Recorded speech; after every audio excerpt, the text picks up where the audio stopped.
찬양 감사합니다. 안녕하세요. 함께 기도하겠습니다.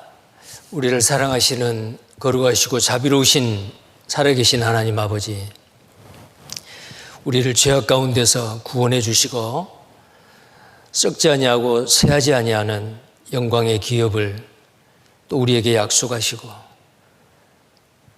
이 마지막 시대에 우리를 부르셔서 주님의 선하신 일을 행할 수 있도록 거룩하신 몸된 교회 가운데 성령의 사랑의 끈으로 우리를 함께 연결해 주시고 함께 연합해서 하나님 앞에 영광을 드릴 수 있는 귀한 삶을 살아갈 수 있도록 도와주시니 감사합니다.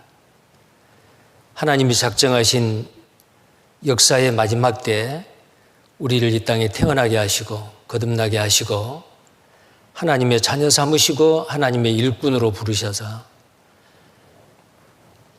먹든지 마시든지 무엇을 하든지 간에 주님을 기쁘게 하며 하나님의 영광을 위해서 살 수 있도록 기회를 허락해 주신 것 감사합니다. 오늘 주일을 맞이해서 또 말씀으로 우리가 교훈을 받고 또 오늘 이 시간 봉사의 특강 마지막 시간으로 함께하고 있습니다. 주님 오실 날이 너무나도 가까운 이때에 깨어 근신하여 정말 주님을 기쁨으로 맞을 수 있도록 깨어있는 그리스도인이 될 수 있게 하나님께서 도와주옵소서. 항상 우리를 말씀 가운데 굳게 세우게 하시고 자신을 돌아보고 하나님 앞에 합당치 못한 거 단호하게 버리고 정말 주님의 선하신 뜻을 위해서 날마다 선한 싸움에 승리하며 살아갈 수 있도록 주님 도와주시고 인도해 주옵소서. 이 시간에 시종을 주 성령님께서 함께 하시고 하나님의 거룩하시고 온전하신 그 뜻을 깨달아 알게 해 주옵소서. 주 예수님 이름 받들어 기도드립니다. 아멘. 성경 말씀 시편 108편을 보시겠습니다.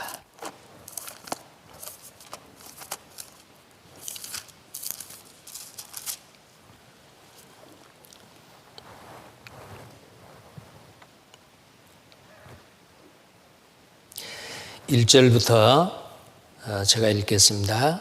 시편 108편 1절부터입니다. 하나님이여 내 마음을 정하였사오니 내가 노래하며 내 심령으로 찬양하리로다. 비파야 수구마 깰지어다. 내가 새벽을 깨우리로다. 여호와여 내가 만민 중에서 주께 감사하고 열방 중에서 주를 찬양하오리니 대저 주의 인자하심이 하늘 위에 광대하시며 주의 진실은 궁창에 미치나이다. 하나님이여 주는 하늘 위에 높이 들리시며 주의 영광이 온 세계 위에 높으시기를 원하나이다. 주의 사랑하는 자를 건지시기 위하여 우리에게 응답하사 오른손으로 구원하소서. 하나님이 그 거룩하심으로 말씀하시되 내가 뛰놀리라. 내가 세겜을 나누며 숫꽃 골짜기를 청량하리라. 길르앗은 내 것이요 므낫세도 내 것이며 에브라임은 내 머리의 보호자요 유다는 나의 홀이며 모압은 내 목욕탕이라. 에돔에는 내 신을 던질지며 블레셋 위에서 내가 외치리라 하였도다. 봉사의 특강 세 번째 말씀입니다. 오늘 주제가 아시는 대로 시대의 징조와 깨어있는 그리스도인입니다. 우리가 살고 있는 이 시대는 정말 예수님의 제자들이 예수님께 주의 임하심과 세상 끝에는 무슨 징조가 있사오리까? 라고 물으셨을 때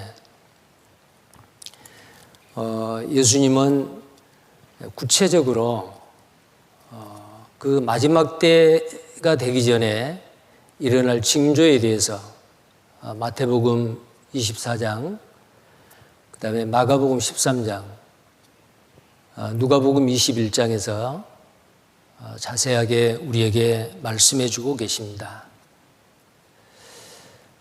그 마지막 때,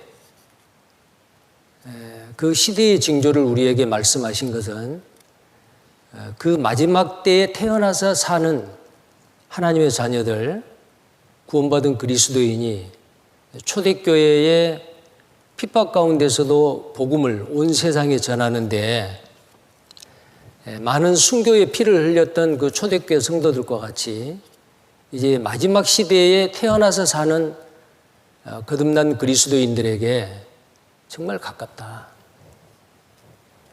이 마지막 때에 내어질 징조가 이러이러하는데 정말 주님이 오늘 오실런지 내일 오실런지 어느 때든지 오실 수 있는 가능성이 어느 세대보다도 확률적으로도 높은 그런 세대에 우리는 태어나서 살고 있지 않습니까? 그래서 이 마지막 시대를 살고 있는 마지막 복음의 주자인 우리가 어떻게 깨어서 살아야 될 것인지에 대해서 우리에게 말씀하고 계십니다. 많은 분들이 우리 시대는 정말 아주 심상치 않는 마지막 시대라는 걸 다 압니다. 그런데 실제로 우리의 삶 가운데는 많은 분들이 마음이 둔해져 있습니다.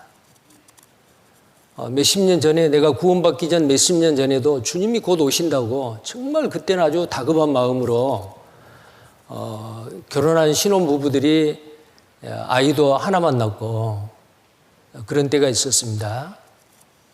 자, 그런데 몇십 년 지나 보니까 아직 주님이 안 오셨네. 주님이 곧 오신다고 말씀에는 그리 돼 있어도 아마 내 대에는 안 오실 수도 있어.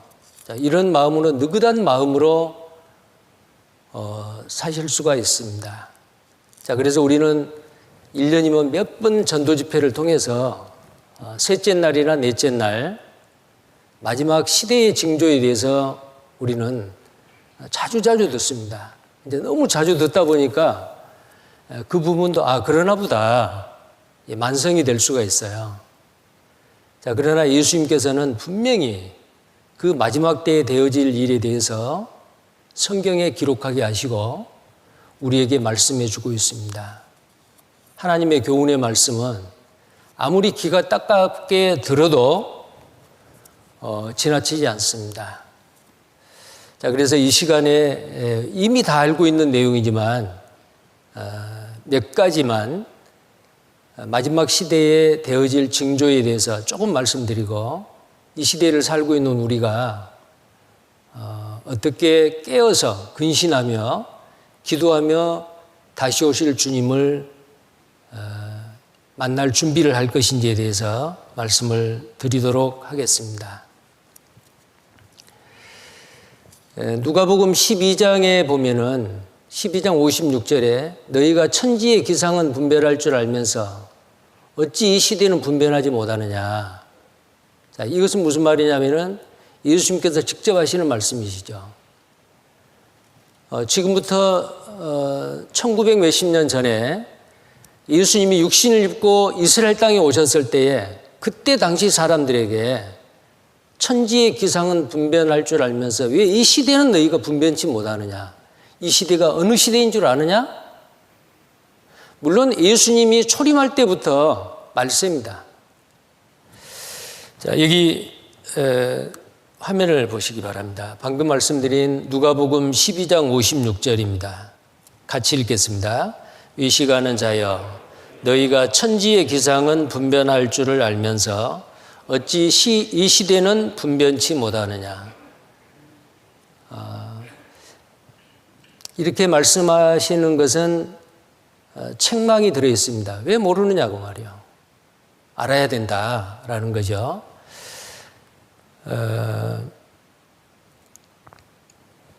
자, 이스라엘이 망하기 전에 에스겔 선지자와 에레미야 선지자를 통해서 이스라엘이 철저히 하나님의 공의의 심판을 받고 망할 것을 예언을 했습니다. 그런데 망하기 전에 그 예언의 말씀이 이루어지기 전에 이 나라가 반드시 나라가 될 것이다. 해와 달과 별의 규례가 해나 달이나 별들이 그게 없어지고 바다의 파도가 치지 않는다면은 이스라엘은 영영이 나라가 되지 못한다. 그러나 해와 달과 별의 규례가 그대로 존재하고 바다의 파도가 치는 한 망했던 이스라엘은 반드시 나라가 될 것이다. 아마 20세기, 21세기 최고의 기적이, 가장 최상의 기적이 1900년 동안 나라 없이 전 세계를 유리방황하던 이스라엘이 나라로 독립한 것일 겁니다. 자, 그보다 더 큰 기적은 없습니다. 이 규정이 내 앞에 패할진대 이스라엘 자손도 내 앞에 패함을 입어 영영이 나라가 되지 못하리라. 자, 그래서 이스라엘이 회복될 것을 말씀하십니다. 자, 예수님도 말씀하셨어요. 예수님도 이스라엘이 회복될 것을 말씀했습니다. 자, 그런데 지금부터 2000년 전에 예수님이 아직 승천하시기 전에 부활하신 예수님에게 제자들은 물었습니다. 이제 예수님이 죽었다가 살아났고, 이제 이스라엘이 정말 독립이 되고 회복이 되는 모양이다. 그러면 예수님을 이렇게 따라다녔던 우리들에게는 뭔가 육신적으로도 이 세상에서 어떤 유익이 있을 것이다. 아직도 그런 생각을 했을 수 있습니다. 자, 그래서 제자들이 저희가 모였을 때 예수께 묻자와 가로되 주께서 이스라엘 나라를 회복하심이 있다니까. 예수님이 부활하신 그때 말이에요. 아마 그때 이스라엘이 회복될 것을 기대하고 바랐는지도 모릅니다. 자, 그러나 그 때와 기한은 아버지께서 자기의 권한에 두셨으니 너희의 알 바가 아니다. 자, 예수님이 AD 몇 년 몇 월 며칠 그 정도 되면은 이스라엘이 독립할 거다. 그리고 내가 다시 올 거다. 그렇게 말씀하지 않았습니다. 그 때와 기한은 아버지가 자기의 권한에 주셨다라고 말씀했습니다. 오늘 오전 말씀 그때 봉사회장님 광고 마지막에 예수님이 오실 마지막 날 담임 목사가 가르쳐 줄 거라고. 물론 그걸 진담으로 받아들인 분은 안 계실 거예요. 담임 목사가 뭐라고 대답할까라고 아마 궁금해하지도 않으실 거고 아마 그렇게 대답할 거다라고 이미 짐작을 하고 오셨으리라고 생각을 합니다. 자, 예수님이 정확하게 말씀을 안 했죠.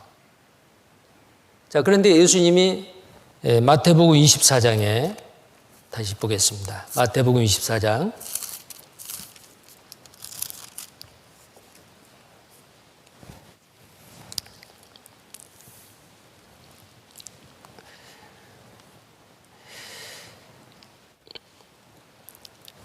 마태복음 24장 32절 말씀입니다. 32절 무화과 나무의 비유를 배우라. 그 가지가 연하여지고 잎사귀를 내면 여름이 가까운 줄을 아나니 이와 같이 너희도 이 모든 일을 보거든 인자가 가까이 곧 문 앞에 이른 줄 알라. 내가 진실로 너희에게 말하노니 이 세대가 지나가기 전에 이 일이 다 이루리라. 천지는 없어지겠으나 내 말은 없어지지 아니하리라. 방금 위에서 말씀하신 무화과 나무 비유를 말씀하시면서 이 모든 일을 보거든 인자가 곧 문 앞에 이른 줄 알라. 예수님이 재림하실 날이 가깝다라는 거예요. 문 앞에 이르렀으니까 얼마나 가깝겠어요. 그리고 하시는 말씀이 이 세대가 지나가기 전에 이 일이 이루리라. 그 앞에 마태복음 24장 4절 이하에 마지막 때 되어질 징조, 예수님이 재림하시기 전에 있을 징조를 쭉 말씀하시면서 마지막 그 징조를 무화과나무 비유로 말씀을 하셨습니다. 자, 이 모든 일을 보거든 마태복음 24장에 나와 있는 이 모든 징조, 이 모든 일을 보거든 인자가 곧 문 앞에 이른 줄 알라. 예수님 오실 날이 가깝단 말이에요. 얼마나 가까울까? 이 징조를 보는 사람들이 다 죽기 전에, 이 세상을 떠나기 전에, 왜냐하면 이 세대가 지나가기 전에 이 일이 다 이룬다고 그랬거든요. 이 세대가 지나가기 전에. 자, 그 징조를 보는 사람들이 살았던 시대에, 그 세대에 주님이 오시겠다라는 약속입니다. 그러나 그날은 말씀을 하지 않았어요. 그 뒤에 보면 그러나 그날과 그때는 36절입니다. 그러나 그 날과 그 때는 아무도 모르나니 하늘의 천사들도 아들도 모르고 오직 아버지만 아시느니라. 이 날과 이 때는 아무도 모릅니다. 아버지만 아신다고 했어요. 자, 예수님이 이렇게 말씀하신 것은 정말로 성부 하나님 아버지만 아시는 거예요. 알면서도 말 안 해주셨다라는 게 아니죠. 그 때와 기한은 아버지께서 자기의 권한에 두셨다. 너희의 알 바가 아니다. 라고 말씀을 하셨습니다. 예수님은 요한복음 2장에 보면 그 가나라고 하는 그 지역에 베들레헴, 그 예수님이 사셨던 나사렛 동네에서 그렇게 멀지 않는 동네입니다. 갈릴리 땅이죠. 그 가나에서 예수님의 육신의 친척 결혼식이 있었습니다. 자, 그 결혼식에 예수님의 육신의 어머니 마리아도 참석했고 예수님도 참석을 했습니다. 자, 혼인잔치집입니다. 근데 그 혼인잔치집에 포도주가 떨어졌어요. 자, 그 포도주가 떨어진 것에 대해서 예수님의 어머니 마리아는 예수님께 요청을 합니다. 그때 예수님은 뭐라고 말씀했어요? 여자여,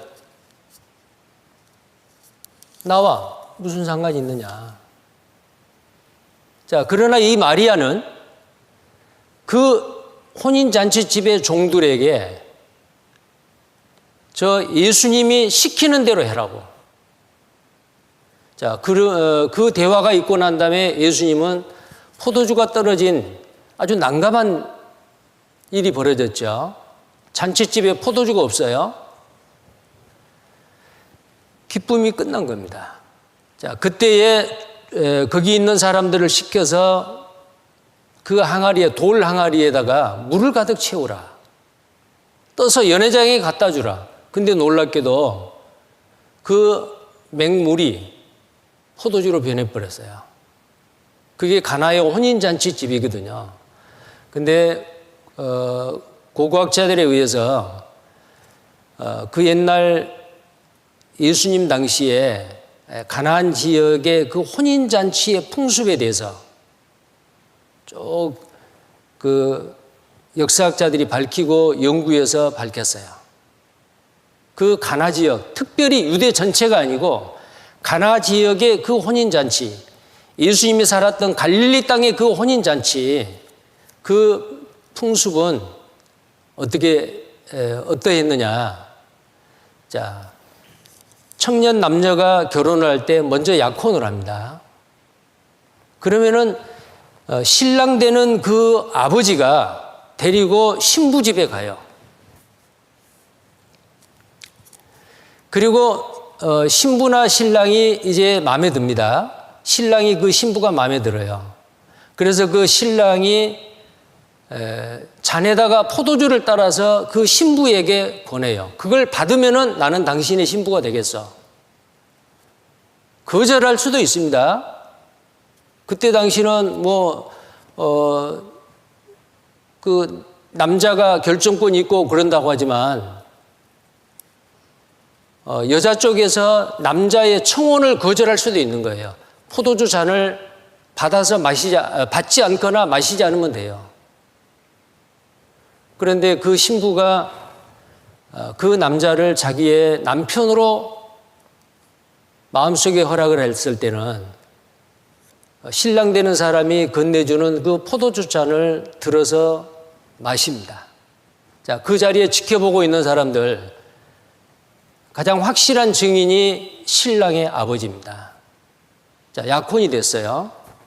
중요한 어떤 귀중품을 서로 이렇게 신랑이 신부에게 주고 이러고 이제 헤어집니다. 그리고 나서 결혼식은 신랑이 자기 집에 가서 자기 아버지가 살고 있는 집에서 신부를 맞아들일 수 있는 방을 준비할 때까지. 근데 열심히 준비를 해요. 아버지는 지켜봅니다. 내 아들이 며느리를 맞을, 신부를 맞을 준비를 얼마나 잘하는가 지켜봐요. 그리고 그 아버지가 신랑에게 너는 가서 네 신부를 데리고 오너라. 그리고 그 결혼식은 어디서 하느냐? 그 아버지 집에서 해요. 근데 그 신랑은 다 준비해 놨어요. 아버지가 신부 데려오란 말을 안 해요. 언제나 아버지가 나를 신부를 데려오라고 할까? 언제 나는 결혼식을 해서 지금 기다리고 있는 그 사랑하는 약혼녀를 내 아내로 맞이할까? 그 결혼식이 언제일까? 그 결혼식은 신랑도 모르고 신부도 모르고 마을 사람도 모르고 아무도 모르고 아버지만 알아요. 신랑은 그냥 잠을 잡니다. 밤이 됐어요. 그 신랑의 아버지가 자기 아들을 잠을 자고 있는데 옆구리를 찔러요. 잠이 깨지요. 너의 신부를 데려오라. 자, 그때 이 신랑은 일어나가지고 나팔을 불고 신랑의 들러리들과 함께 그 신부가 살고 있는 처갓집이 얼마가 됐든지 간에 밤중에 계속해서 걸어서 나팔을 불고 그 마을까지 갑니다. 그럼 그 나팔 소리가 동네 어귀에 밤중에 들려요. 그러면은 그 신랑이 신부를 데리러 올 때까지 신부는 그동안에 뭘 했느냐? 신부 수업을 한 거예요. 신랑이 언제 올지는 모르지만은 그 신랑이 밤중에 오면은 잠자지 아니하고 깨어서 그 신랑을 맞이할 준비를 하는 거예요. 그 신랑을 맞이할 준비를 하기 위해서 가게에 가서 좋은 옷감들을 떠서 결혼 애복을 만들어 입습니다. 만약에 나팔 소리가 나면 바로 뛰쳐나가야 되기 때문에 그 애복을 입고 자는 거예요. 오늘 올지 내일 올지 언제 올지. 자, 신랑이 나팔을 불고 그 마을에 들어섭니다.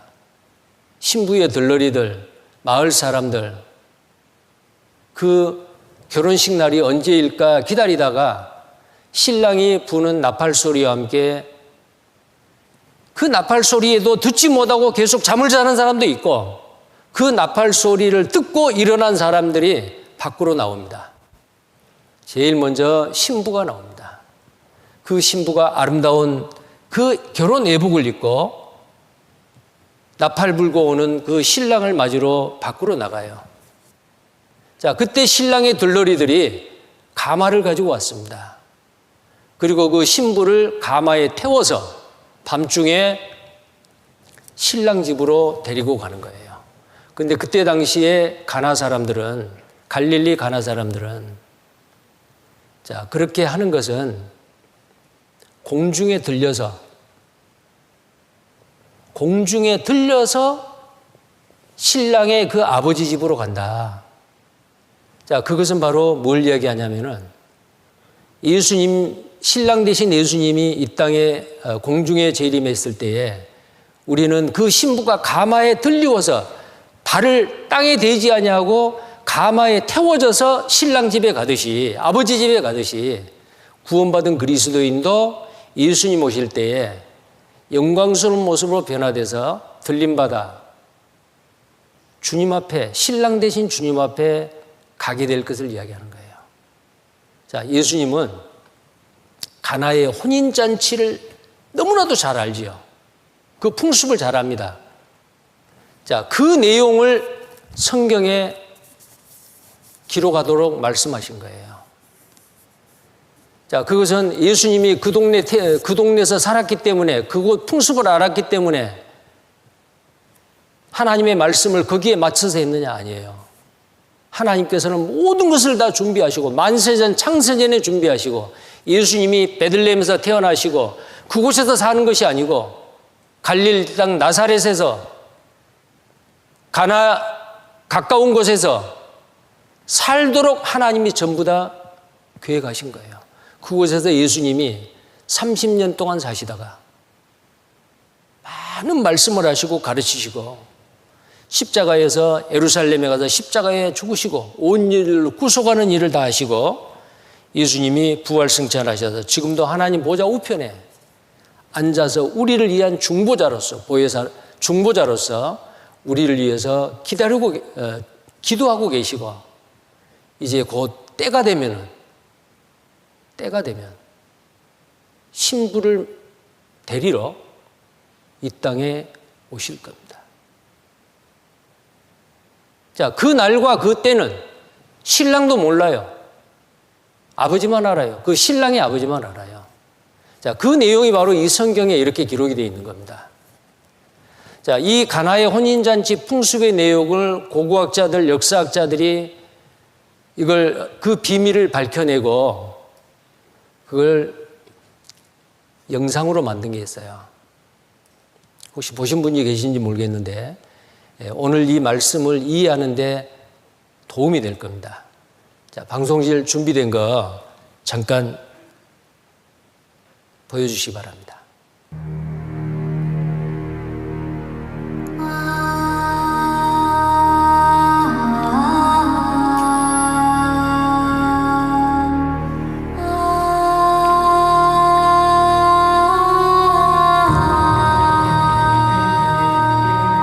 가나에 오신 것을 환영합니다.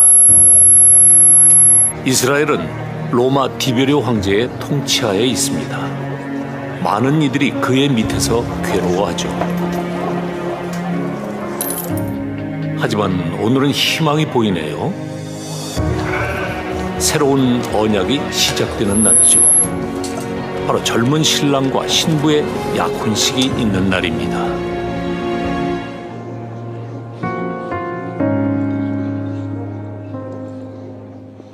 서약이 끝난 후 신랑과 신부는 예물을 주고받습니다. 그중 가장 비싼 선물은 신부에게 주어지죠.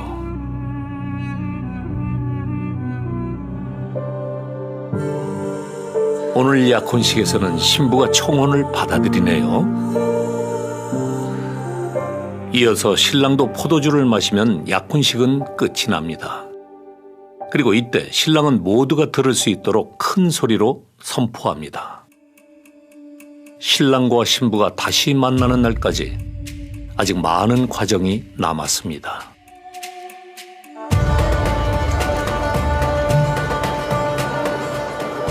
신부는 신랑이 데리러 올 때를 위해 항상 기다리고 준비해야 합니다. 아름다운 결혼 예복을 준비해야 하죠.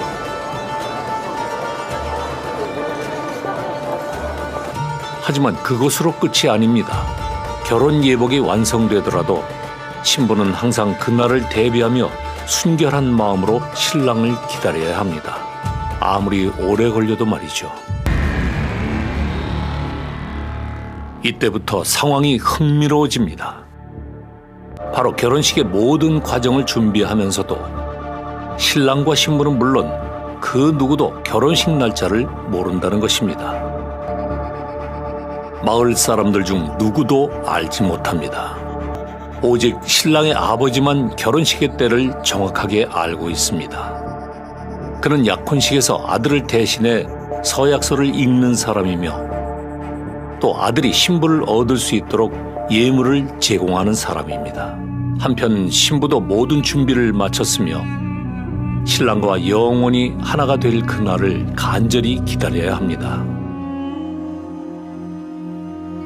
Her life was pure. She was slept in her wedding dress. Her bridesmaids were dressed in their white linen garments, and they were ready to help her out should the bridegroom come, which he was coming unexpectedly at an hour she didn't know. 아버지는 바로 오늘이 신랑이 신부를 데리고 오는 날로 결정하네요. 아들을 깨우며 말합니다. Go get your bride. 신랑은 드디어 신부를 만나러 갑니다. 신랑이 동네방네 나팔을 부내고, 이는 신부뿐만 아니라 결혼식에 초대된 하객을 깨우기 위해서죠. 이미 준비된 자들만이 곧바로 일어나 따라갈 수 있습니다. There in the middle of the night, you have a row of women with the bride in the middle, all the bridesmaids dressed in their white linen robes, and in the center, the bride dressed in her beautiful bridal gown.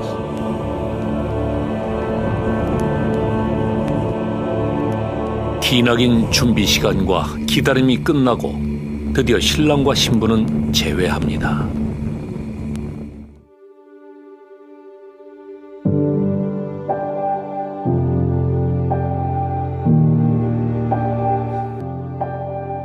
신부는 그냥 신랑을 따라서 집에 가는 것이 아니고 가마에 타고 들린 채로 신랑의 집으로 향합니다.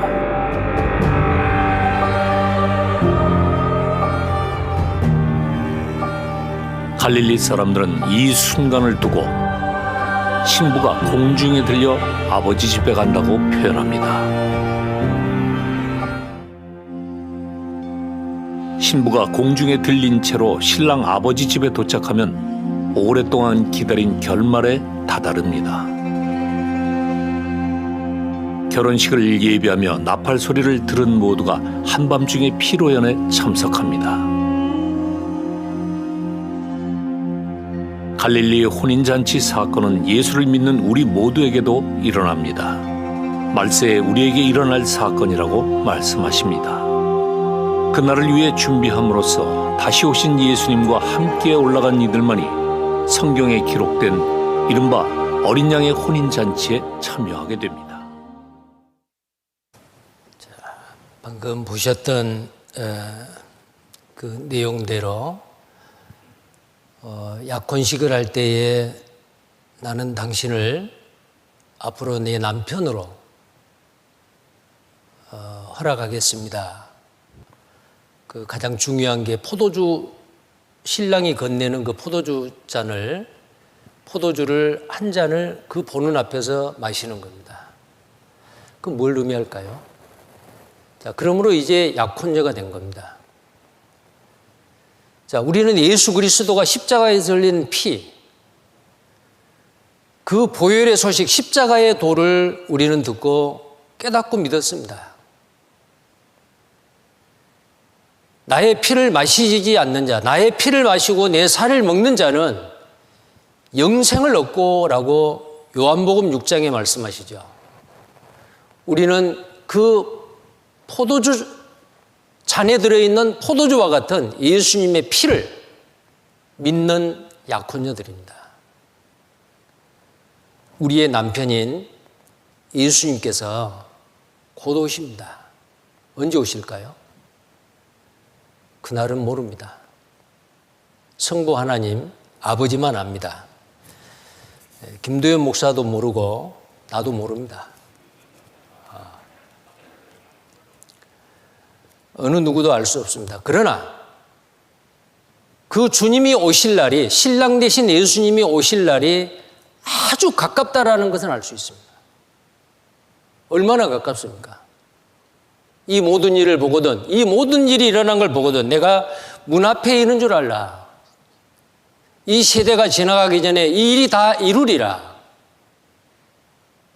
자, 예수님께서 마지막 때 그 징조 마태복음 24장 4절부터 많이 있죠.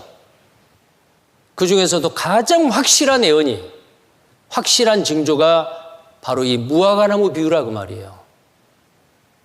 자, 누가복음 21장에는 이렇게 기록하고 있습니다. 누가복음 21장 34절입니다. 누가복음 21장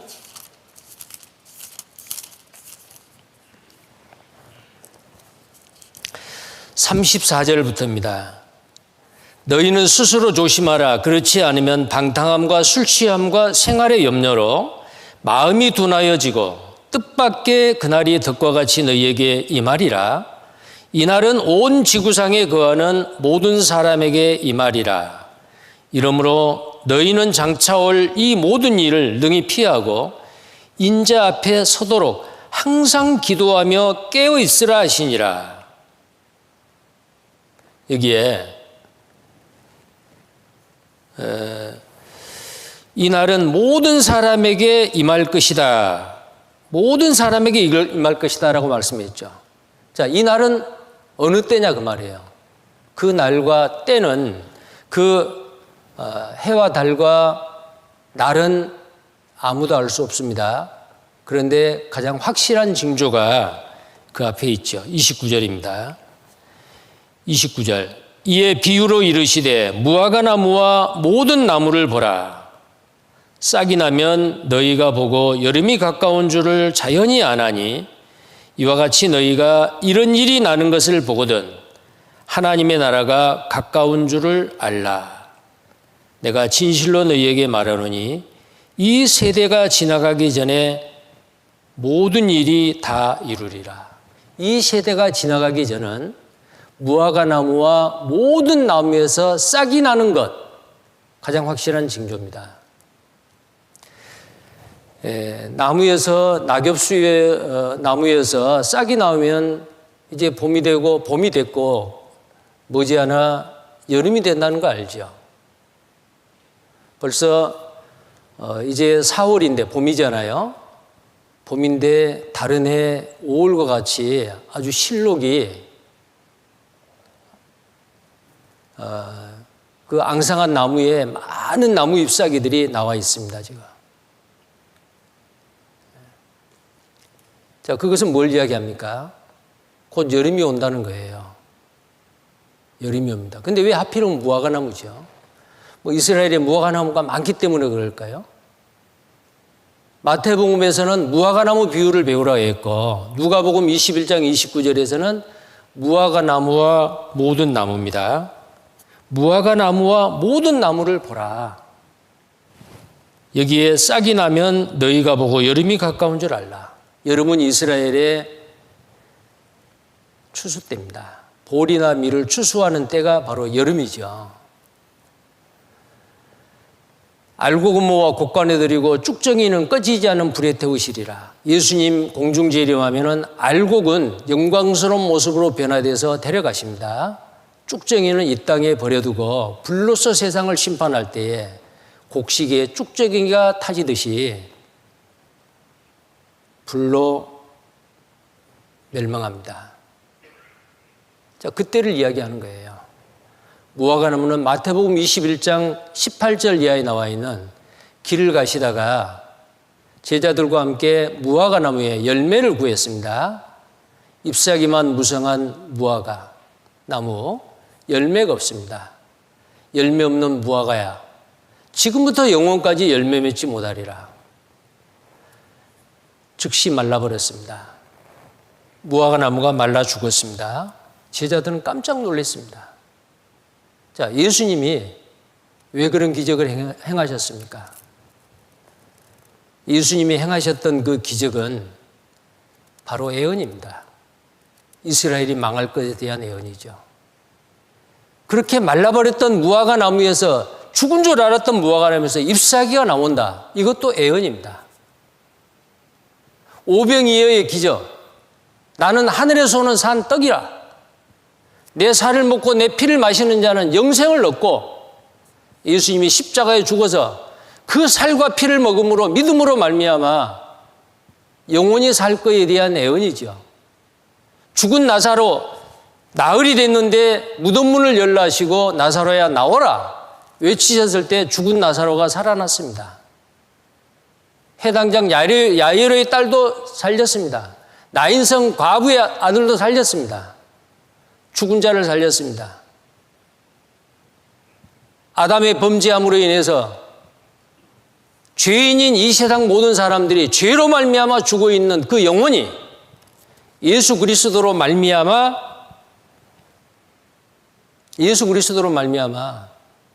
그 영혼이 살아날 것에 대한 그 말씀이죠. 예언입니다. 그것도. 그래서 예수님이 행하셨던 그 모든 기적은 앞으로 이렇게 될 거다라는 예언입니다. 그래서 이 무화과 나무를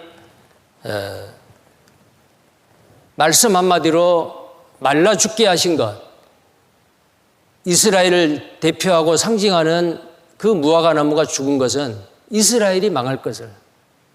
자, 예수님이 그렇게 말씀하신 지 40년 만에 AD 70년에 로마의 디도 장군에 의해서 이스라엘이 망했습니다. 근데 영토와 주권과 백성들이 뿔뿔이 흩어지고 이스라엘 땅은 저주받아 황무지가 되어버렸던 그 이스라엘 땅에 다시 나라가 세워질 것에 대해서는 세상 어느 누구도 믿지 않았습니다. 니체는 신은 죽었다라고 외쳤고, 버트란드 러셀은 나는 하나님을 믿을 수 없는, 기독교인이 될 수 없는 이유가 있다. 유대인 때문에 그렇다. 그들이 하나님의 선민이라면 왜 저렇게 비참하게 전 세계에 유리방황하면서 죽임을 당하느냐. 하나님은 없다. 정말 없습니까? 아까 말씀드린 에레미야 31장에 있는 말씀대로 해와 달과 별의 규례가 없어지고 파도가 치지 아니한다면 이스라엘은 영영이 나라가 되지 못하리라. 그러나 해와 달과 별의 규례가 그대로 이 우주가 운행이 되고 바다에 파도가 치는 한 이스라엘은 반드시 나라가 될 것이다. 자, 이스라엘이 회복될 것에 대해서 구약 성경에, 신약 성경에 예언을 했잖아요. 그래서 예수님은 무화과 나무 비유를 말씀하신 겁니다. 무화과를 보라. 자, 여기 내용을 보겠습니다. 마지막 때의 징조 이스라엘의 회복입니다. 자, 무화과 나무는 바로 이스라엘입니다. 무화과 나무 이스라엘이고 가지와 잎사귀가 나왔다라는 것은 이스라엘이 독립하고 강한 나라로 되어질 것을 이야기합니다. 여림이 가깝다라고 하는 것은 예수님이 재림하셔서 다시 오실 예수님은 이 세상을 심판하러 오십니다. 2000년 동안 십자가에서 이루신 그 평안의 복음, 생명의 복음이 온 세상에 땅끝까지 전해지게 하시고 길이 참으시고 기다리시고 그런데도 끝까지 거절하고 그 십자가의 도를 멸시하는 자, 그 사람들을 심판하러 오십니다. 그때가 바로 여름이죠. 자, 이스라엘의 회복. 지금 우리 시대에 다 이루어졌잖아요. 그 이스라엘의 회복의 이유를 아시죠? 하나님의 거룩한 이름을 위하여 살아계신 여호와의 증인, 하나님의 증인입니다. 만약에 이스라엘이 회복되지 아니하고 그대로 망한 것으로 끝나버린다면 정말 니체가 말한 대로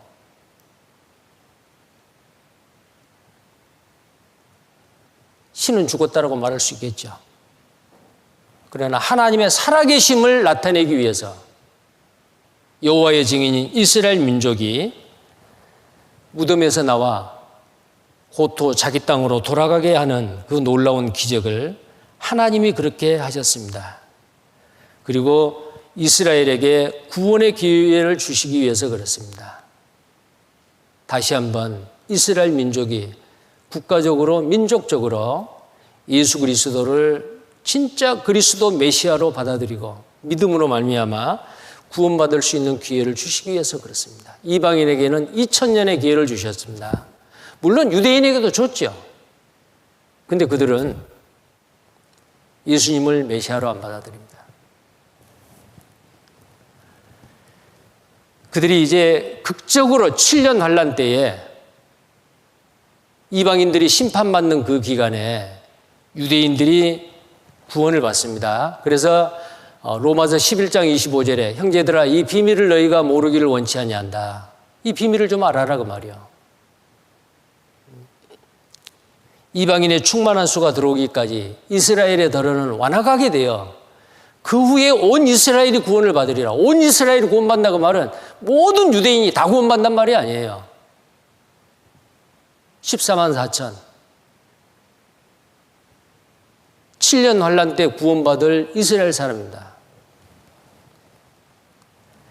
애언하시고 성취하시는 하나님,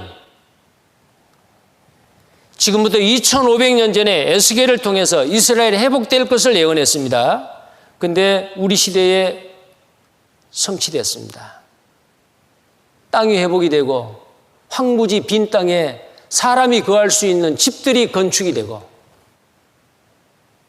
황무지로 변했던 이스라엘 땅은 에덴 동산과 같이 되고 이스라엘 사람들이 이방에 한 사람도 남기지 아니하고 전부 다 이스라엘 땅으로 돌아올 것을 에스겔 39장 28절에 예언을 했죠.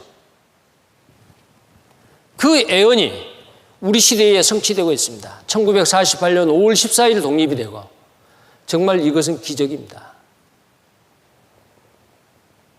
과거에 흥왕했던 나라들이 다시 나라가 세워진 예가 있습니까? 없습니다.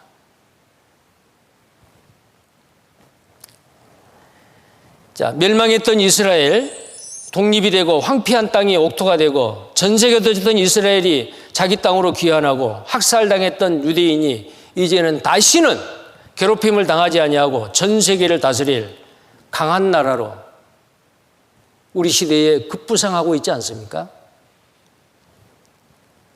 이것이 우연이 됐습니까? 그들이 잘나서 그렇습니까? 능력 있어 그렇습니까? 아닙니다.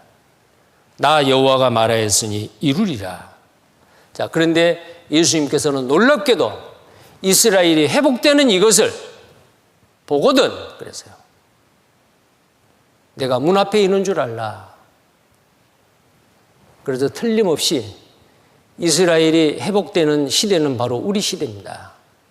우리 시대에 예수님이 오실 건 틀림없습니다. 지금까지 모든 성경 말씀은 문자 그대로 다 이루어졌어요. 한 번이라도 부도난 적 있습니까? 지나간 역사, 지금까지 되어진 역사 가운데서 예언이 됐는데 그 예언이 성취되지 않았다. 그런 말씀 한번 찾아보십시오. 없습니다. 지금까지뿐만 아니고 앞으로 되어질 것까지도, 앞으로 성취될 것까지도 미리 하나님이 우리에게 보여주시고 계시죠. 왜 그렇습니까? 이 마지막 시대에 살고 있는 사람들에게 성경이 사실이고 하나님이 살아계심을 정말 믿기 쉽도록 앞으로 되어질 일까지도 미리 보여주셔요. 우리는 이런 시대에 살고 있다는 겁니다. 자, 우리는 이때에 어떤 마음을 가지고 살아야 됩니까? 자, 앞으로 되어질 일도 우리에게 보여주셨다 그랬잖아요. 자, 이스라엘 나라가 탄생을 했는데 하루 만에 이스라엘이 탄생할 것에 대해서 이사야 66장 8절에 말했죠. 나라가 어찌 하루에 생기겠느냐. 그냥 하루에 생겼어요. 1948년 5월 14일 그 팔레스타인 땅에 살고 있는 다른 민족들 어느 누구도 몰랐어요. 부랴부랴 마이크 3개 빌려다가 어느 집 거실에서 초대 수상 벵구리온이 임시 강요들 모아놓고 거기서 라디오 방송으로 방송을 했어요. 그 방송 듣고 나서 그 땅에 살고 있는 팔레스타인도 이스라엘 사람들이 이 땅에 자기 땅에 들어와 가지고 나라를 건국했다. 나라를 세우고 독립선언문을 낭독한다. 그 다음날 바로 전쟁이 일어났잖아요. 하루 만에 생긴 거예요. 하나님이 그렇게 준비하셨습니다. 어찌 나라가 아기 낳듯이 하루 만에 태어났느냐? 예, 나라가 하루 만에 태어났습니다. 1948년 5월 14일 이스라엘 나라가 탄생했어요. 자, 우리나라가 정부 수립이 될 때가 1948년이죠. 이스라엘이 나라가 세워지는 그 기점으로 해가지고 이때가 언제예요? 2차 세계대전 끝나고 나서죠. 2차 세계대전이 끝나고 이스라엘 나라가 독립이 되는 그 시점을 통해서 많은 나라가 과거에 영국, 해가 지지 않는 나라 영국, 그 다음에 스페인, 프랑스, 네덜란드 이런 그 강대국들이 많은 나라들을 침범해가지고 자기들의 식민지로 속국으로 차지하고 있었어요. 근데 이스라엘의 독립과 함께 다른 나라들까지도 식민지 국가로 예속되어 있는 다른 많은 나라들까지도 독립을 한 거예요. 누가복음 21장 29절에 뭐라 그랬어요? 무화과 나무와 모든 나무에서 싹이 난 것을 보거든 그랬죠. 모든 나무는 뭐예요? 다른 나라예요. 무화과 나무는 이스라엘이요. 자, 지금 우리 시대에 물론 영연방은 있습니다. 근데 독립국입니다, 다. 어느 강대국이 지배하고 있는 식민지 국가가 있습니까? 수년 전에 홍콩도 영국이 중국에 반환했죠. 자, 우리가 살고 있는 이 시대에 모든 나라에 싹이 난 거예요. 이스라엘의 무화과뿐만 아니고 이런 일을 보고도 인자가 곧 문 앞에 이런 줄 알라. 우리 시대에 주님이 오시겠다는 약속입니다. 자, 그리고 앞으로 되어질 일에 대해서도 미리 맛보기로 우리에게 보여주시죠. 하나님은 얼마나 급했겠어요? 다급했겠어요? 모든 사람이 구원을 받으며 진리를 아는 데 이르기를 원하시는 하나님께서는 빨리빨리 모든 사람이 구원을 받고 하나님의 백성이 돼야 되는데 하루가 천년같이 천년이 하루같이 길이 참고 기다리시는 이유가 뭐예요? 한 사람도 멸망받지 않기 위해서. 예수님은 택한 사람, 만세전에 택한 사람만 구원받기 위해서 예수님이 십자가에 죽은 게 아니에요. 모든 사람을 위해 죽었어요.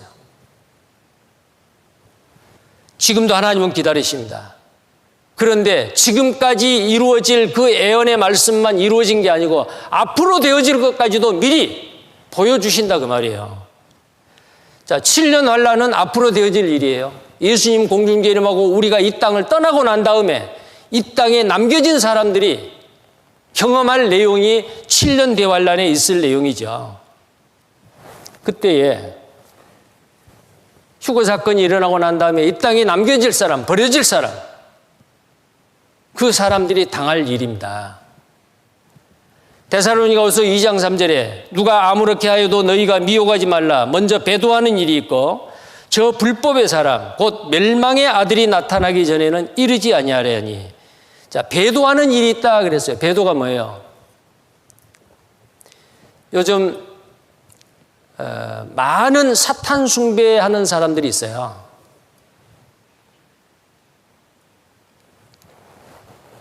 사탄교라는 그 종교가 있습니다. 근데 놀랍게도 세계에서 돈이 제일 많은 사람들, 지금 전 세계를 두드러 뭉쳐서 하나의 정부로 만들려고 하고 원 월드, 그걸 또는 뉴 월드 오더, 신세계 질서다라고도 이야기를 하고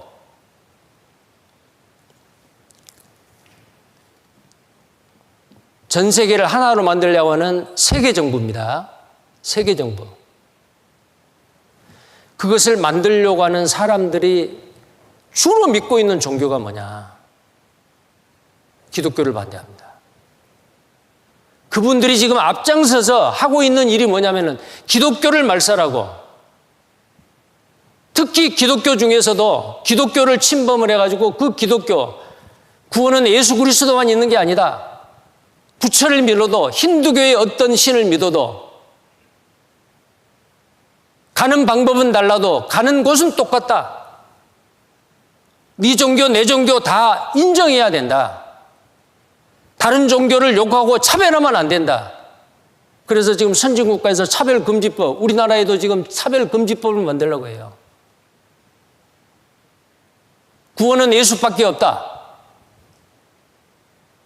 나는 길이요 진리요 생명이라 나로 말미암지 자고는 아버지께로 올 자가 없느니라. 요한복음 14장 6절에 그랬죠.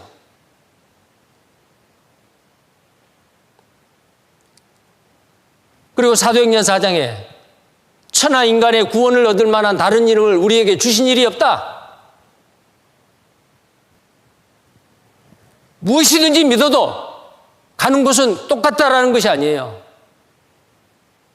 예수 그리스도를 통하지 아니하고는 어느 누구도 생명을 얻을 수 없고 천국 갈 수 없다.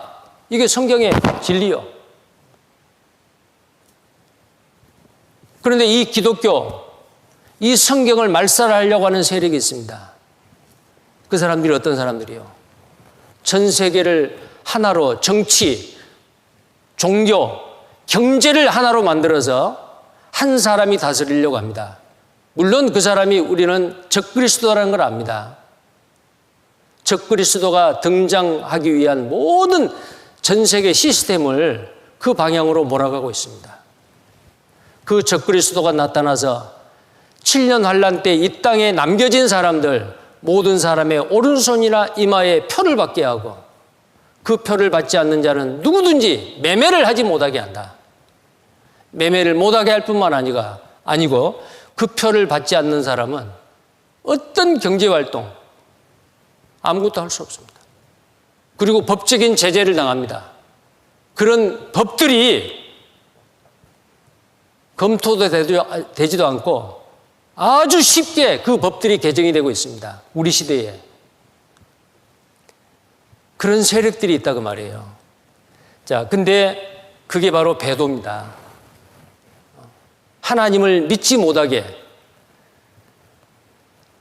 기독교를 말살시키려고 하는 그 세력, 그게 배도의 세력이에요. 저 불법의 사람과 멸망의 아들이 나타나기 전에는 이르지 아니한다. 멸망의 아들, 적그리스도죠. 전 세계 종교를 하나로 두드러 뭉쳐서 살기 좋은 세상, 평화로운 세상, 평안하다, 안전하다. 여러분 아실 겁니다. 작년 2006월 23일 네덜란드 헤이그 국제사법재판소가 있는 평화궁전, 피스 팰리스라고 하는 그 평화궁전에서 6월 23일 전 세계 종교 지도자들이 모여서 평화 종교회의를 하려고 했습니다. 근데 코로나19 때문에 미뤘습니다. 언젠가는 하겠죠. 거기서 뭘 결정하느냐. 모든 종교는 다 똑같다. 그러면 우리가 전 세계 종교인들이 손을 잡고 하나의 종교를 만들어서 한 장소에서 그 하나의 종교의 신을 경배하자. 그 장소가 어디일 것 같아요? 지금까지는 유태교 유대인들이 그렇게 배타적이었습니다. 근데 유태교 랍비들이 어때요? 제3성전을 지으면은 전 세계 종교가 통합됐을 때에 그 종교 성지로 만들겠다는 거예요. 그러면 전 세계 기독교, 불교, 힌두교 온 세상의 그 종교 지도자들이 그 예루살렘 제3성전에 와가지고 그 안에 들어앉아 있는 그 누군가를 경배하겠죠. 근데 그 사람이 뭐라고 말해요? 데살로니가전서 2장 4절에 하나님의 성전에 앉아. 지금 하나님의 성전이 없잖아요. 근데 그 하나님의 성전이 앞으로 지어지면 그 하나님의 성전에 앉아 자기를 보여 하나님이라. 그가 바로 안티크라이스트, 적그리스도입니다. 그걸 준비하기 위해서 보십시오. 이게 다 다른 종교 지도자들입니다. 서명을 하죠. 현지의 종교 통합 운동들, 교회의 배도입니다. 자, 이 마크가 전부 다 종교를 두드러 뭉쳐서 하나로 만들려고 하는 그런 단체들이에요. 이 중에 가장 심각한 문제점은 당연히 WCC, 종교다원주의입니다. 이게 WCC 마크죠. 전 세계 교회 협회의 에큐메니칼 운동의 총회입니다. 월드 카운실 오브 더 처치스. 전 세계 교회를 하나로 두드러 뭉친다. 카톨릭, 개신교, 그리스 정교, 로마 카톨릭, 러시아 정교 차별하지 않겠다는 거예요. 종교 통합 분야를 담당하고 있는 예수회와 로마 바티칸의 대표 프란치스코 교황, 가장 수장이죠. 저는 대적하는 자라 범사에 일컫는 하나님의 숭배함을 받는 자에 뛰어나 자존하여 하나님 성전에 앉아 자기를 보여 하나님이라 하느니라. 아마 예루살렘 성전에 제3성전이 지어지면은 이 왕자에 앉겠죠. 자기를 보여 하나님이라고 하는 자가, 그리고 그 자칭 하나님이라고 하는 자가, 누구든지 이 세상에 살고 있는 사람은 나를 경배하라. 나에게 절하지 않는 자는 누구든지 다 처단하리라. 내가 하나님이라고 하는 신앙의 고백은 바로 내 이름이 비밀로 적혀 있는 바로 666 표를 받으라.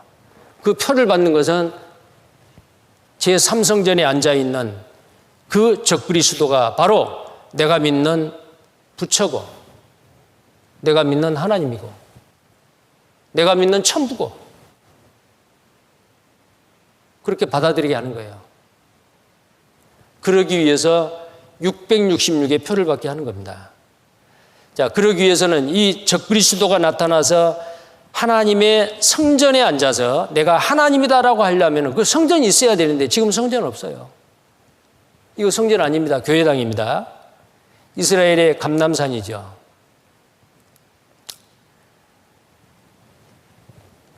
동쪽 감람산에서 보는 이스라엘의 예루살렘, 구예루살렘, 그 동예루살렘입니다. 근데 이 장소가 바로 성전 자리예요. 오마르 사원이라고 황금돔이 있는 이슬람교의 3대 성지 중에 하나잖아요.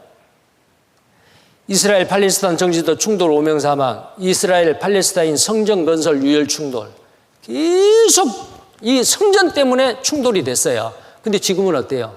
이슬람교 그 알라신을 믿는 무슬림 종교 지도자들도 그거 좋겠다.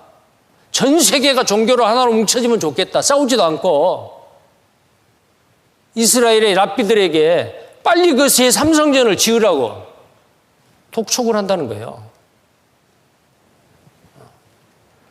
트럼프도 도왔고요. 유일신 3대 종교 성지 예루살렘에 지옥문이 열렸다. 황금돔을 비껴서 지을 수 있다라는 게 예 솔로몬 성전이 있던 자리가 다시금 밝혀진 거예요. 제3성전 건립을 준비 중이다. 성전연구소. 성전 재건에 필요한 모든 준비는 완료되었고 붉은 암송아지를 얻기 위해서 연구에 진력을 쏟았는데 그 붉은 암송아지도 나왔어요. 붉은 암송아지도 출현했고요.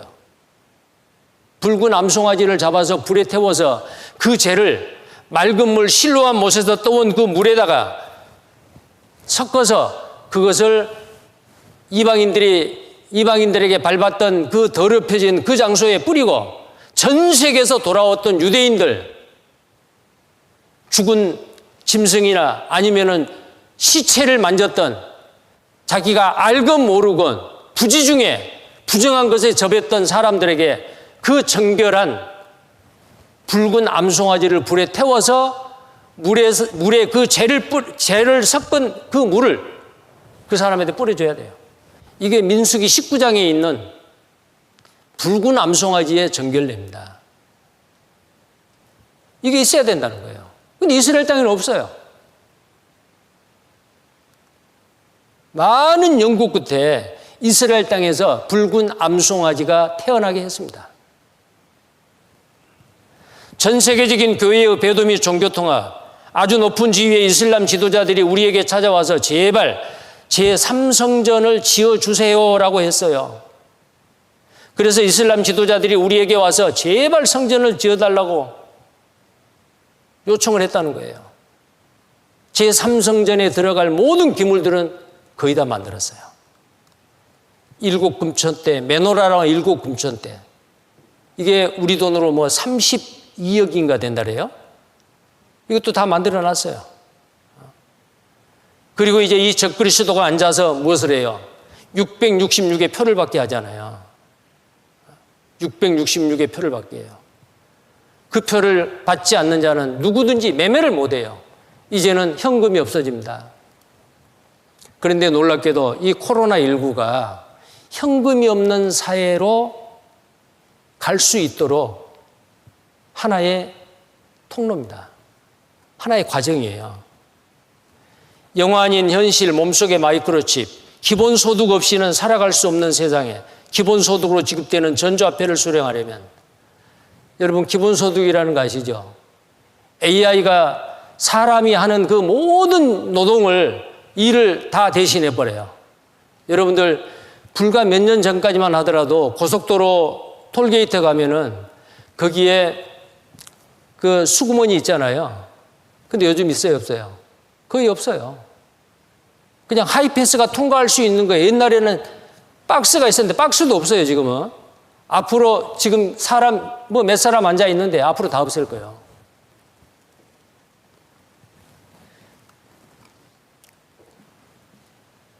이게 바로 뭐냐면은 일자리가 없어져요. 앞으로 전 세계적으로 없어질 일자리가 지금보다 수만 개가 된대요. 판사, 검사, 변호사도 없어지고 의사도 없어지고 다 AI가 하는 거예요. 그러면 일자리가 없어지면 돈을 어떻게 벌어요? 돈이 있어야 먹고 살죠. 그런데 AI가 모든 그 제조회사에서 물건을 다 생산해요. 근데 돈이 없으니까 사는 사람이 없어요. 경제가 안 돌아가요. 어떻게 해야 돼요? 경제가 돌아가게 하려니까 공짜로 돈을 주는 겁니다. 일을 안 해도 그게 바로 기본소득이에요. 얼마 전에 작년에 기본소득을 이야기했을 때에 국회에서 여당, 야당 국회의원들이 막 옥신각신 했죠. 국가의 부채가 얼마나 많아지겠느냐. 선심 쓴다. 그게 전부 다 우리의 세금이다. 근데 지금은 어때요? 야당이나 여당이나 반대 안 합니다.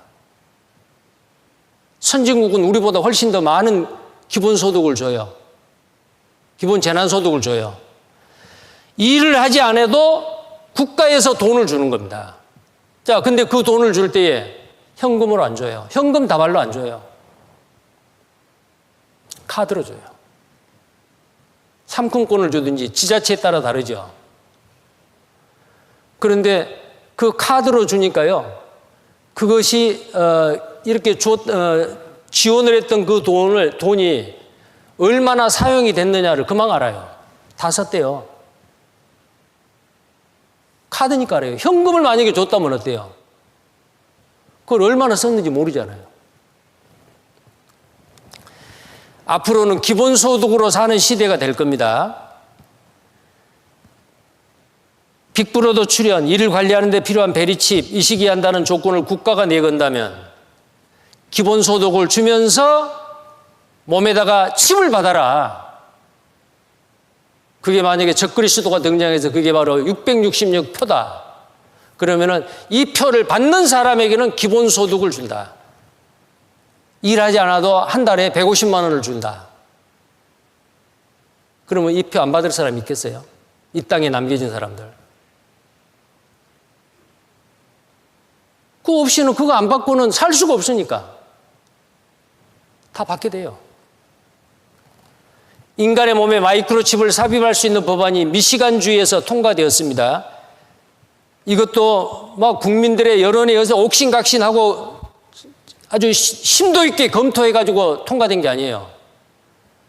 코로나로 많은 사람이 확진자가 생기고 미국에 얼마나 많은 사람들이 죽어갔습니까? 지금도 마찬가지죠. 어수선할 때에 그냥 통과시켜버린 거예요. 과연 이를 거부할 수 있는 사람들이 얼마나 되겠는가? 완벽한 통제 국가가 실현된다는 의미이기도 하다. 그가 모든 자고 작은 자나 큰 자나 부자나 가난한 자나 자유인이나 종들에게 그 오른손이나 이마에 표를 받게 하고 누구든지 이 표를 가진 자 외에는 매매를 못하게 하니 이 표는 곧 짐승의 이름이나 그 이름의 수라. 그리고 전염병으로 말미암아 지금 인류 역사, 과거의 역사 가운데서 전염병으로 말미암아 큰 변화가 일어났어요. 과거 아테네 역병으로 말미암아 아테네가 숫자적으로 군사적으로 훨씬 더 강했죠. 근데 스파르타가 이겼어요. 왜요? 펠로포네소 전쟁 때에 국력이 훨씬 강했는데 아테네에 전염병으로 말미암아 스파르타에 졌어요. 25%가 아테네 25%가 죽었어요. 전쟁에서 패배한 거죠. 전염병의 역사입니다. 남미 아즈텍 문화가 지금 없어져 버렸죠. 그것 또한 전염병에 의해서 남아메리카 아즈텍 제국 사람들은 150명의 유럽인이 가지고 온 천연두균으로 인하여 몰락했습니다. 당시 사망 추정치는 전 인구의 90%가 천연두로 인해 죽었다는 거예요. 이 전 세계적인 전염병으로 인해서 세계 역사에 큰 변혁이 일어났습니다. 중세시대 흑사병으로 말미암아 새로운 시대가 개척이 됐죠. 스페인 독감으로 말미암아 1차 세계대전에 종지부를 찍었어요. 2년 사이에 5천만 명에서 약 1억 명의 인구가 사망을 했습니다. 그리고 1차 세계대전이 끝나게 돼요. 자, 그리고 지금 코로나19입니다. 코로나19가 언제 끝날지 우리는 알 수 없습니다. 만약에 끝난다 할지라도 코로나19 이전으로는 돌아갈 수 없다. 많은 사람들이 그렇게 이야기합니다. 코로나19 이후의 세계, 유발 하랄이라고 하는 이 학자가 코로나 바이러스 이후의 세계에 대해서 이야기를 합니다. 세계 질서 영구히 바꿔놓을 것이다. 헨리 키신저 전 국무장관 이 코로나19가 세계 질서를 영구히 바꿀 수 있다며 미 정부의 새로운 시대를 대비한 계획에 즉시 착수하라고 촉구했습니다. 이 헨리 키신저 자칭 유대인이라는 유대인입니다.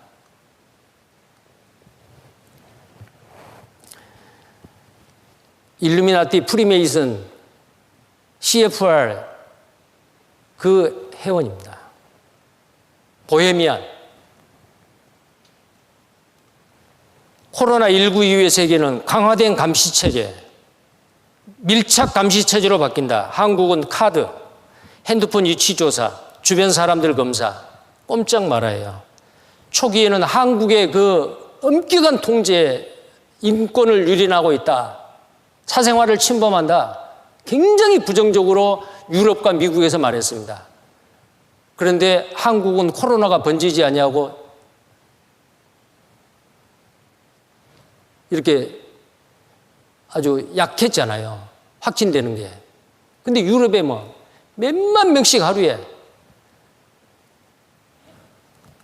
미국이나 그 유럽에서는 그랬잖아요. 그걸 보고 프랑스 변호사 한국은 감시국가로 대응 방식 비판을 했는데요. 초기에는 비판을 했죠. 그런데 각국에서 한국식 코로나 대응을 배우기 시작했어요. 이번엔 동선 추적 앱, 강화된 감시체계. 첫째는 전체주의적 감시체제와 시민 역량 강화 사이에서의 선택이다. 빅브러더 시대가 옵니다. 시진핑 중국 CCTV 2천만 개 텐왕, 운영 감시기술 특허도 미 2천만 대 감시 카메라로 범죄자를 추적합니다. 자, 그래서 거리에서 자, 이 영상을 많이 보셨을 거예요. 다시 한번 보겠습니다. 중국의 한 도시를 촬영한 영상입니다. 수십 개의 사각형. 인공지능 폐쇄회로 카메라가 실시간으로 예, 음성이 안 나오네요. 현재 중국 도시에는 이런 인공지능 카메라가 2천만 대 설치되어 있습니다. 지난해 중국 관영 언론 CCTV에서 보는 중국의 범죄 용의자 추적 시스템입니다. 감시 체계가 워낙 촘촘해서 거리에서는 스마트 저는 들리는데 안 들리죠? 소리가 안 들리죠? 예. 아마 영상은 나오는데 음성이 지금 안 나옵니다. 자, 그냥 지나가겠습니다. 유럽에서도 위치 추적, 가택연금, 코로나 빅브러더 공포성큼. 한국의 방식은 전체주의나 인권생활, 이동권 침해와 관계없다며 비극적인 상황에서 격리조치, 이동금지를 시켜 시민정신을 발휘하는 것일 뿐이라고 덧붙였다. 자, 외국에서도 오히려 한국의 그 코로나19 방역하는 그 방법을 오히려 높이 평가를 하고 있습니다. 자, 그 다음에 이 코로나19 이후의 세계가 빠르게 만들어지는 법입니다. 빠르게 만들어요. 지금같이 위기 상황에서 충분히 검토 없이 내려지는 긴급 조치들과 급하게 도입되는 위험한 기술들은 인류가 다음 단계로 넘어가는 역사적 과정을 가속화시킨다. 자, 우리나라도 이 감염법을 통과시켰잖아요. 코로나 3법 통과했습니다. 미 하원에서도 코로나19 비상법안을 통과했습니다. 자, 그 다음에 글로벌 연대와 자국 우선주의입니다. 글로벌 연대와 자국 우선주의. 또 이르시되 민족이 민족을 나라가 나라를 대제가 일어나겠고, 리더 없이 사상 초유의 코로나 위기 맞은 지구촌. 그래도 지금 미국 대통령이 가장 영향력이 있잖아요. 그러면 미국 대통령이 이 전 세계 코로나 이 확산되는 것을 어떻게 미국 대통령을 중심으로 좀 어떻게 해봐야 될 거 아니에요. 아니면 WHO나 아니면은 그 유엔에서 어떻게 해봐야 될 거 아니에요. 아니요. 자국의 이익입니다. 백신을 이렇게 구입을 하는데 백신을 만들어낸 그 제약회사에서는 엄청난 그 지금 돈을 벌고 있습니다.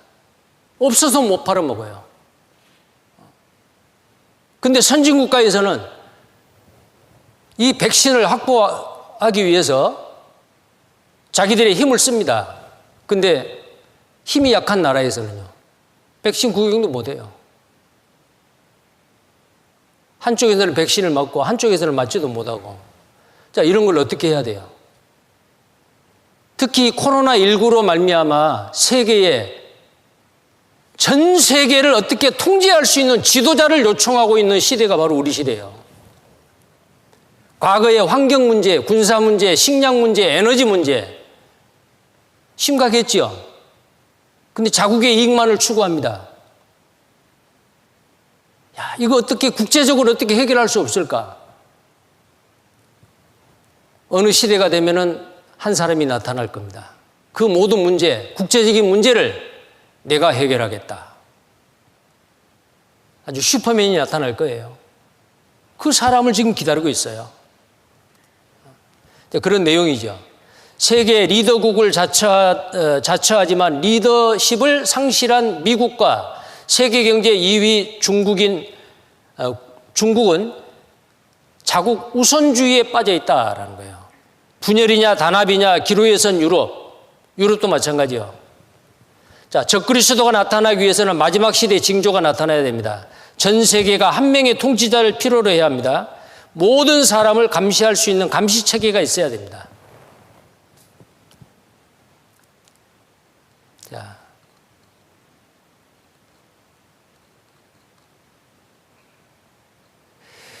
자, 우리가 살고 있는 이 시대에는 정말 심상치 않는 시대입니다. 지금이라도 예수님이 오시고 7년 환란에 바로 들어가도 그 전에 되어질 거 다 됐어요. 만약에 남았다면은 이 복음이 모든 민족에게 땅끝까지 전파되어야 하리니 그제야 끝이 오리라. 하나님이 정말 복음을 통해서 구원받을 그 영혼이 아직 남아있는 그런 나라가 있을 수가 있어요. 그 복음이 전해지도록 하나님이 기다리고 계십니다. 자, 우리는 이런 시대에 살고 있는데 우리는 어떻게 해야 돼요? 우리는 어떻게 해야 됩니까? 깨어 있어야 됩니다. 잠자서는 안 되죠. 자, 에베소서 5장입니다. 14절.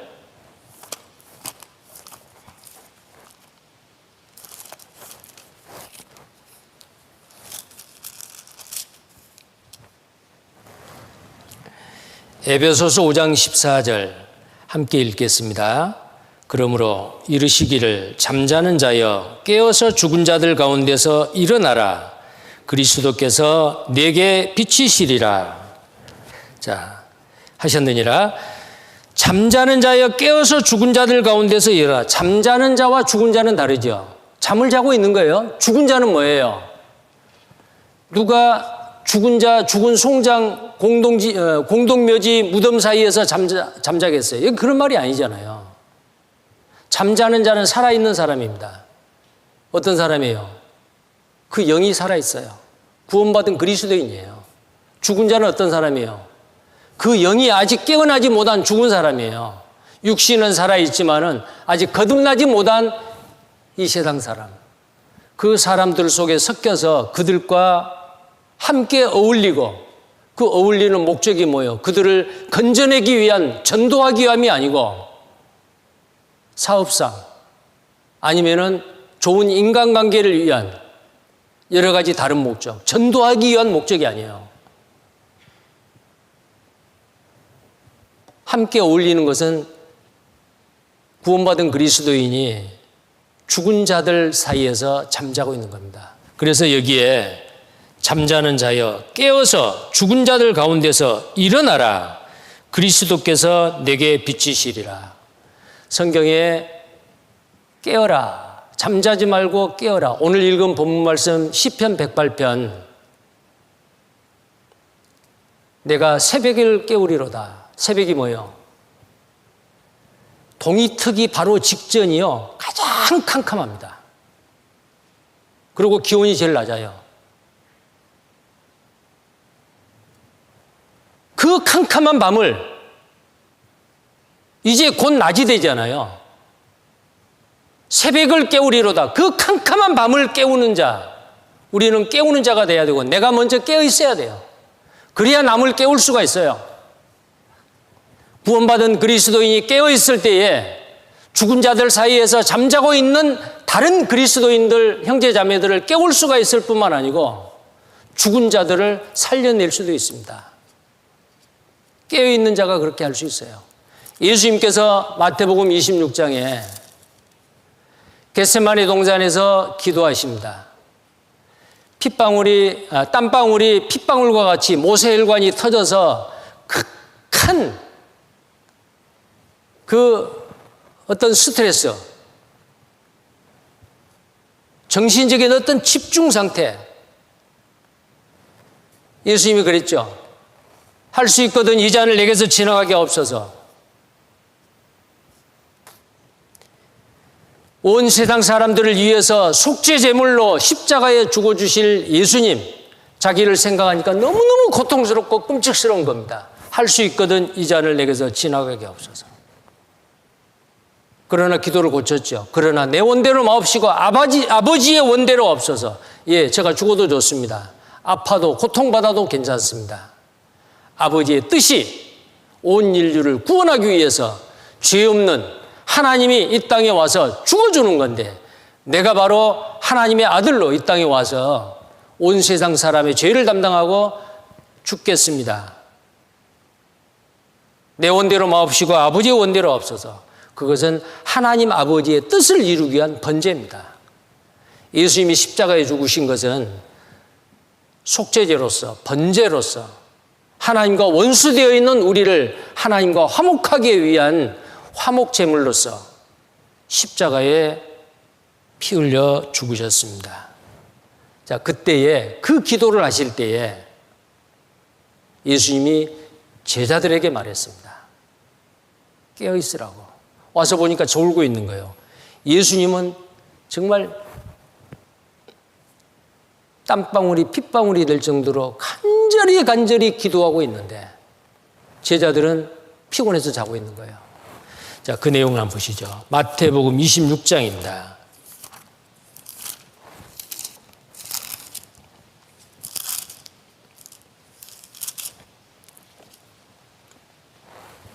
(40절입니다)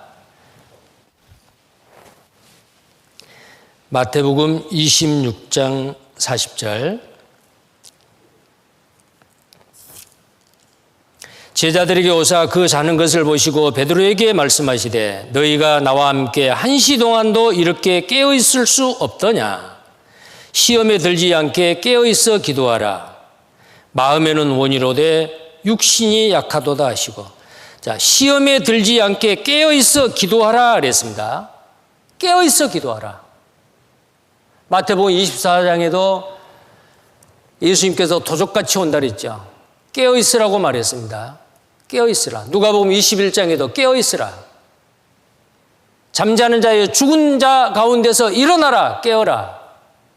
자, 이 깨어나라라는 말씀이 굉장히 많이 있죠. 데살로니가전서 5장입니다.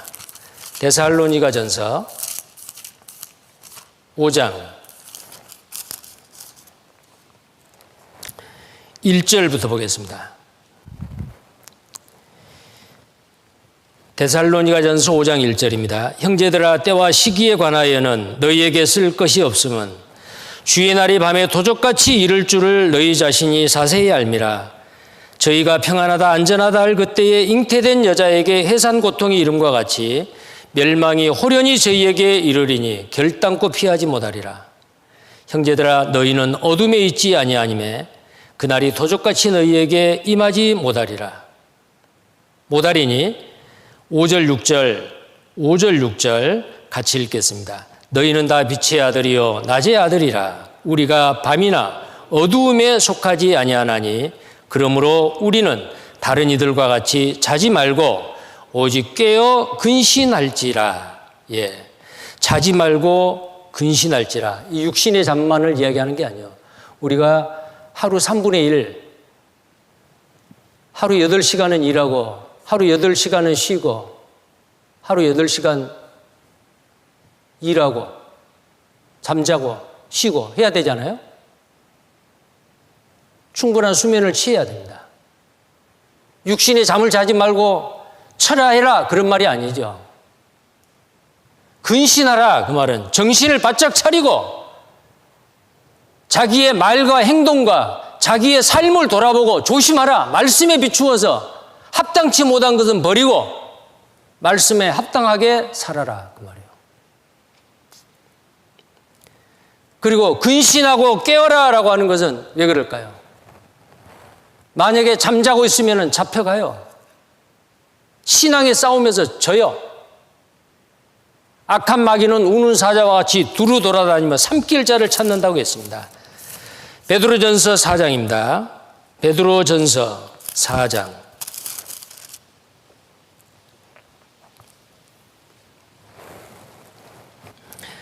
베드로전서 4장 7절.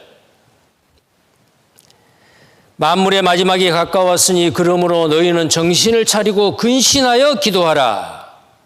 자, 근신하여 기도하라 그랬어요. 말이나 행동을 삼가고 조심하는 거예요. 정신을 차리고 이게 깨어있는 겁니다. 그리고 베드로전서 5장 8절입니다. 베드로전서 5장 8절. 8절에서 9절까지 같이 읽겠습니다. 근신하라, 깨어라. 너희 대적 마귀가 우는 사자같이 두루 다니며 삼킬 자를 찾나니 너희는 믿음을 굳게 하여 저를 대적하라. 이는 세상에 있는 너희 형제들도 동일한 고난을 당하는 줄을 알미니라. 근신하라, 깨어라. 너희 대적 마귀가 우는 사자같이 두루 다니며 삼킬 자를 찾는다. 여기에 깨어서 근신하라 라고 하는 거 말이나 행동을 삼가고 조심해야 된다 그 말이죠. 그리고 부지런해야 돼요. 게으르면 안 돼요. 구원받은 그리스도인이 영적인 잠, 신앙의 잠을 자고 있으면 안 됩니다. 이스라엘의 그 선지자들 중에서는 이런 선지자들도 있었죠. 자, 이사야서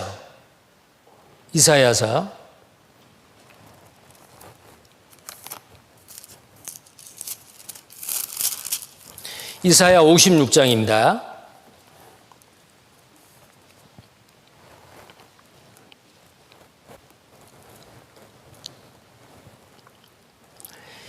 이사야 56장 10절입니다.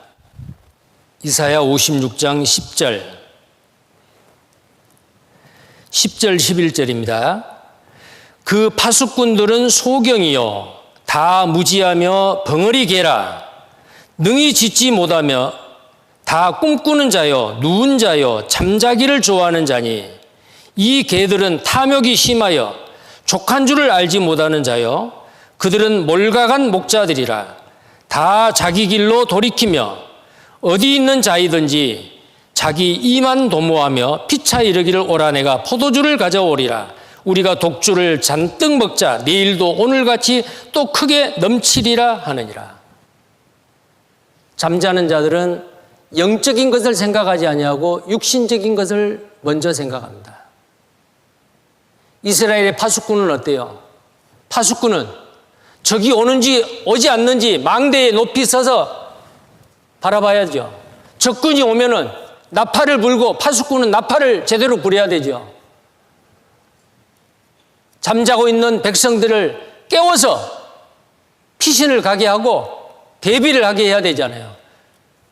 근데 그 파수꾼이 잠을 자요. 영적인 잠입니다.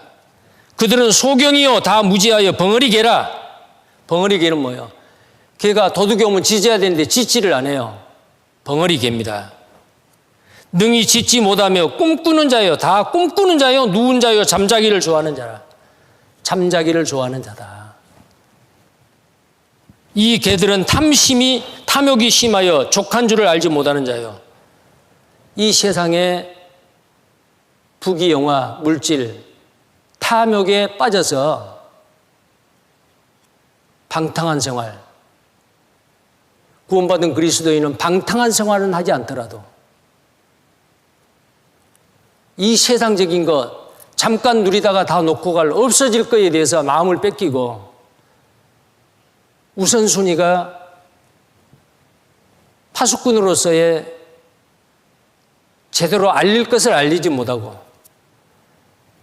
두루 돌아다니는 삼킬자를 찾고 있는 마귀와의 대적에서 그 싸움에서 승리해야 되는데 타협하고 세상과 타협하고 마귀와 타협하고 그렇게 사는 자들.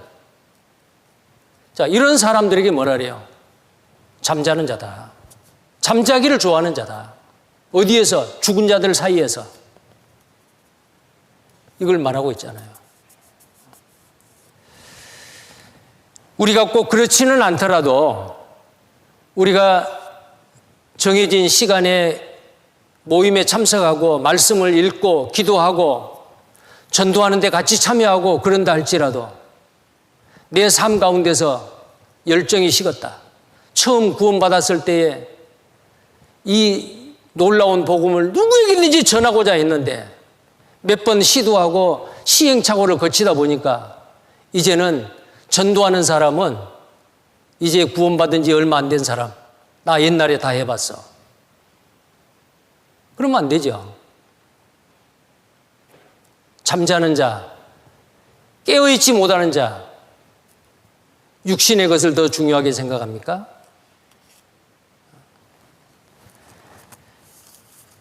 로마서입니다. 로마서.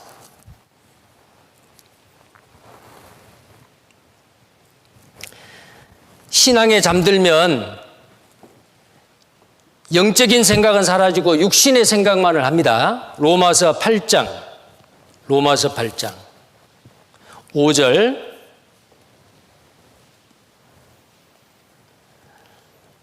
로마서 8장 5절부터 8절까지입니다. 육신을 좇는 자는 육신의 일을, 영을 좇는 자는 영의 일을 생각하나니 육신의 생각은 사망이요 영의 생각은 생명과 평안이니라. 육신의 생각은 하나님과 원수가 되나니 이는 하나님의 법에 굴복치 아니할 뿐 아니라 할 수도 없습니다.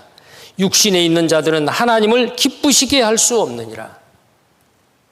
우리는 주님이 오시는 그날 신랑이 나팔 소리와 함께 나를 데리러 올 때에 그 순간 나는 뭘 하고 있어야 됩니까? 육신에 빠져 있으면 안 되죠. 육신을 쫓는 자가 아니고 영의 일을 생각하고 그리고 하나님을 기쁘시게 하는 그 일을 하다가 신랑 되신 주님을 우리는 만나야 됩니다.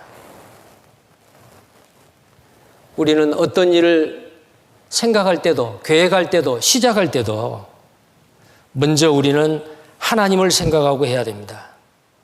이것이 하나님의 영광을 위한 것인지 형제 자매들에게 또 교회에 유익한 것인지 이것이 하나님을 기쁘시게 하는 것인지를 먼저 생각해야 됩니다.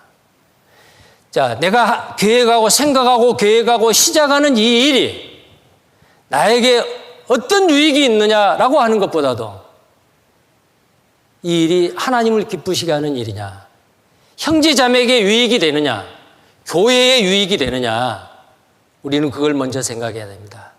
만약에 그렇게 생각하지 않는다면 지금 잠자고 있는 사람이에요. 그리스도인의 신앙이 잠들면 땅의 것만 생각하고 육신의 소욕을 따라 세상 풍조를 따라 모든 일을 계획을 합니다. 자, 그래서 우리는 깨어있는 자로서, 깨어있는 그리스도인으로서 땅의 것을 생각하기보다 위의 것을 생각해야 됩니다. 골로새서 3장입니다. 골로새서 3장 2절.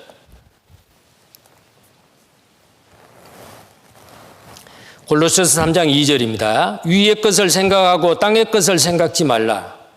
자, 그 다음에 5절입니다. 그러면 땅의 것을 생각지 않고 위의 것을 생각을 하려면 어떻게 해야 돼요? 5절입니다. 5절 같이 읽겠습니다. 그러므로 땅에 있는 지체를 죽이라. 곧 음란과 부정과 사욕과 악한 정욕과 탐심이니 탐심은 우상숭배니라. 자, 하나님이 이스라엘 백성들을 가증하게 여겼던 죄가 뭐예요?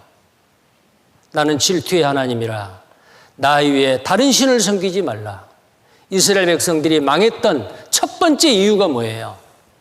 그들은 천지 만물을 창조하신 애굽에서 이끌어내시는 그 전능하신 하나님을 버리고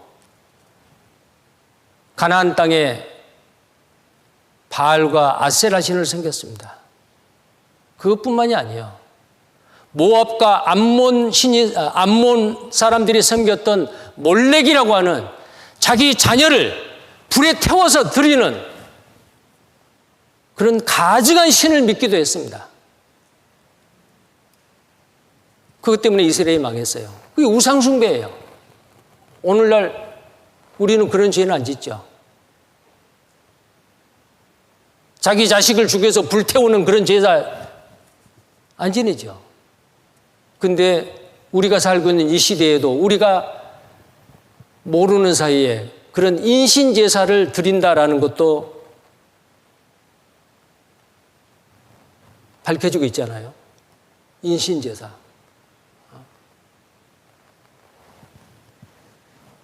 특히 보헤미안 클럽이라고 하는 그곳에서 부엉이 모양으로 만들어 놓은 큰 금속으로 만드는 신상을 만들어 놓고 어린아이를 피를 들여서 제사를 지낸다라는 그것을 그 안에 들어갔던 사람이 폭로한 그런 내용도 가끔 나오잖아요.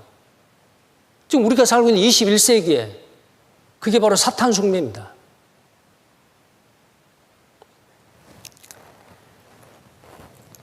우리는 그런 죄는 짓지 않더라도 하나님이 가장 가증하게 여기는 그 우상을 숭배한단 말이에요. 그 우상이 뭐예요? 탐심은 우상 숭배라.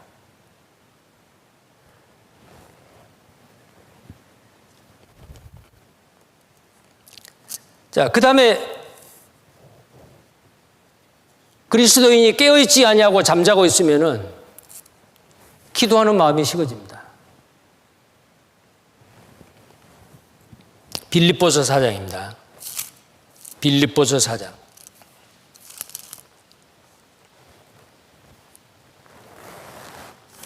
6절 말씀입니다. 빌립보서 4장 6절 7절. 아무것도 염려하지 말고 오직 모든 일에 기도와 간구로 너희 구할 것을 감사함으로 하나님께 아뢰라. 그리하면 모든 지각에 뛰어난 하나님의 평강이 그리스도 예수 안에서 너희 마음과 생각을 지키시리라. 아무것도 염려하지 말고 오직 모든 일에 기도와 간구로. 자, 성경에 쉬지 말고 기도하라는 말씀이 있죠. 데살로니가전서 5장 17절에 보면은 16절부터 항상 기뻐하라, 쉬지 말고 기도하라, 범사에 감사하라. 사무엘은 이스라엘 백성들에게 내가 너희를 위해서 기도하기를 쉬는 죄를 범치 않겠다. 기도하는 것은 죄다 그 말이에요. 자, 기도는 영적인 호흡이라고도 말합니다. 호흡을 멈추면 죽지요. 기도는 하나님과의 대화입니다. 우리는 기도해야 됩니다. 그런데 잠자고 있는 그리스도인은 기도의 마음이 식어집니다. 그 기도는 구원받은 그리스도인의 특권입니다. 하나님과 영적으로 교통하는 겁니다. 그것이 끊어지는 것이 기도를 멈추는 거예요.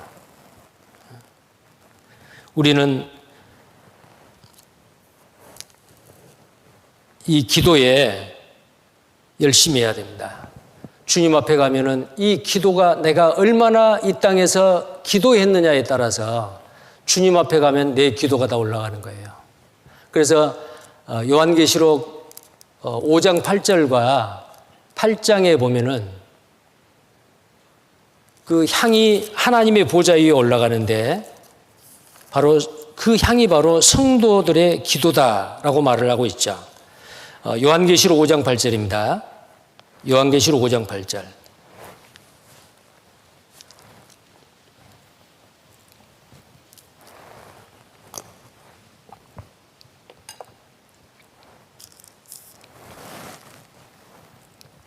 (5장 8절) 같이 읽겠습니다. 책을 취하심에 네 생물과 24장로들이 어린 양 앞에 엎드려 각각 검은고와 향이 가득한 금 대접을 가졌으니 이 향은 성도의 기도들이라.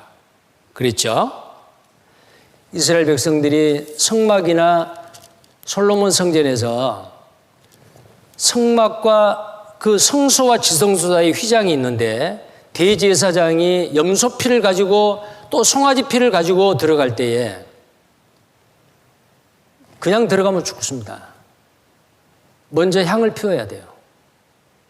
그 향불로 그 휘장 안에 지성소를 가득히 채우고 이제 피를 가지고 들어가요. 근데 그 향이 뭐예요? 하나님께 올리는 기도예요. 성도들의 기도라고 돼 있죠. 그 향이 가득한 금대접을 가졌으니 이 향은 성도의 기도들이라. 하나님의 보좌에 올라가는 거예요. 우리가 주님 앞에 가면은 하나님의 보좌에 그 향이, 내가 피우는 향이 얼마나 올라갔을까? 지금은 몰라도 내가 이 땅에 사는 동안 얼마나 기도하고 살았느냐. 깨어있는 그리스도인은 기도합니다. 깨어있지 않는 사람은 기도에 소홀히 합니다. 주님이 곧 오십니다. 깨어 근신하고 기도하라 그랬습니다. 깨어있다라고 했을 때는 많은 부분이 뒤에 기도가 따릅니다. 깨어 근신하여 기도하라. 그 다음에 8장 3절입니다. 8장 3절 요한계시록.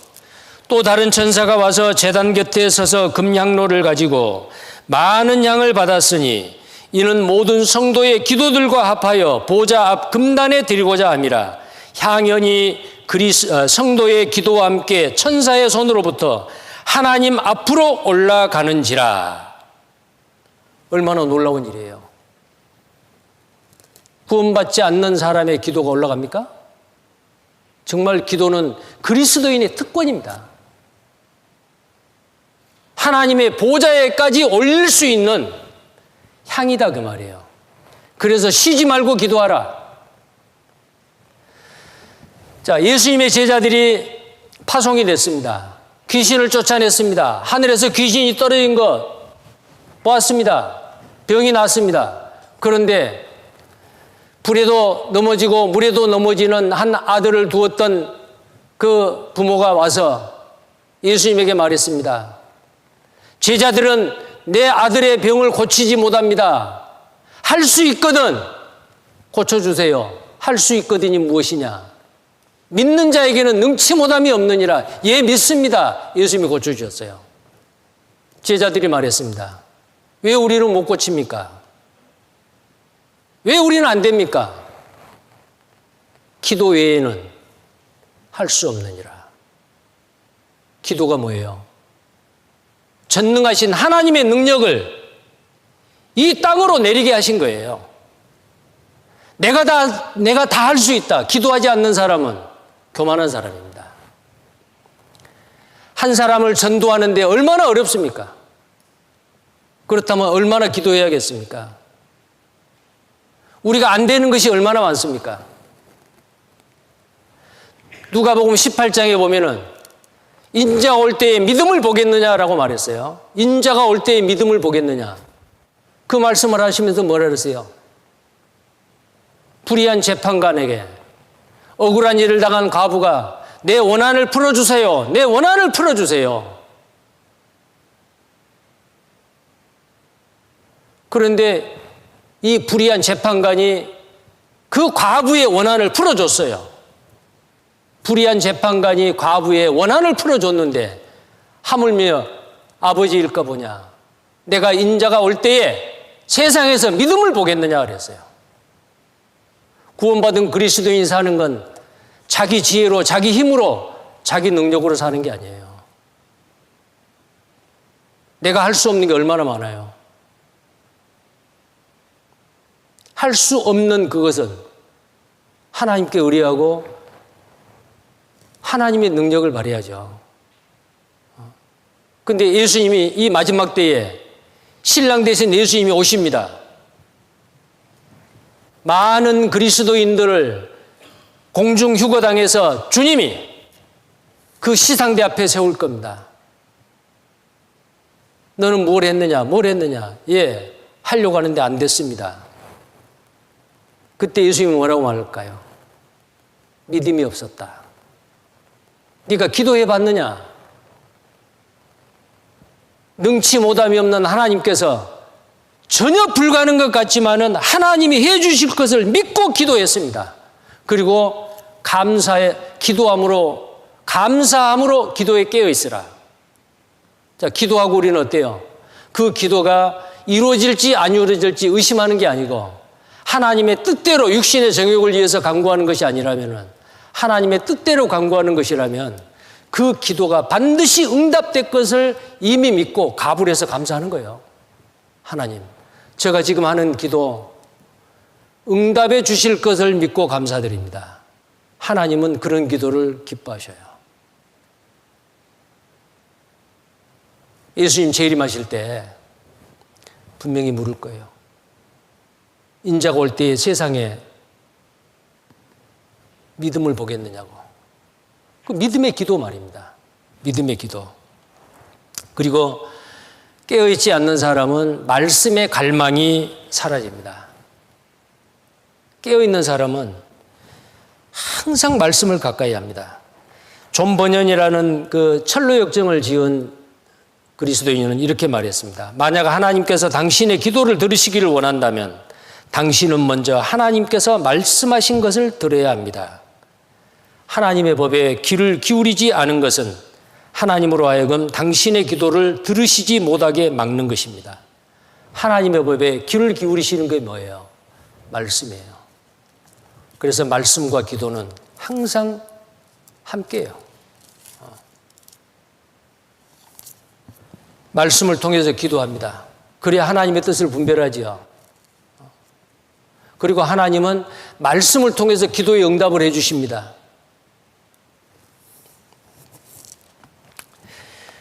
시편 1편 2절에 보면은 오직 여호와의 율법을 즐거워하여 복 있는 사람은 오직 여호와의 율법을 즐거워하여 그 율법을 주야로 묵상하는 자로다. 복 있는 사람입니다. 어떤 사람이요? 구원받은 그리스도인이요. 깨어있는 그리스도인, 복 있는 사람이죠.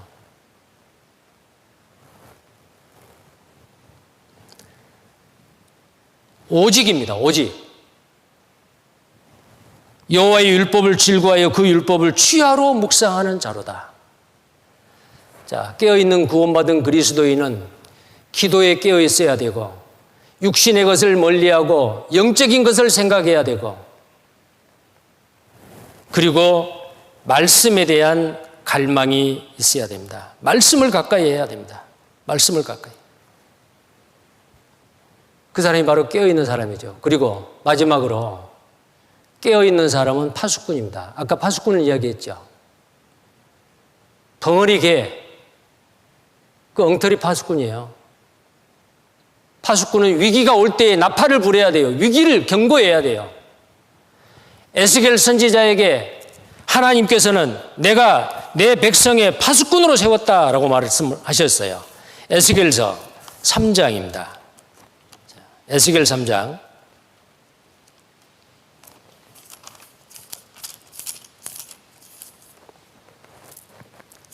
17절입니다. 인자야, 내가 너를 이스라엘 족속의 파수꾼으로 세웠으니 너는 내 입의 말을 듣고 나를 대신하여 그들을 깨우치라.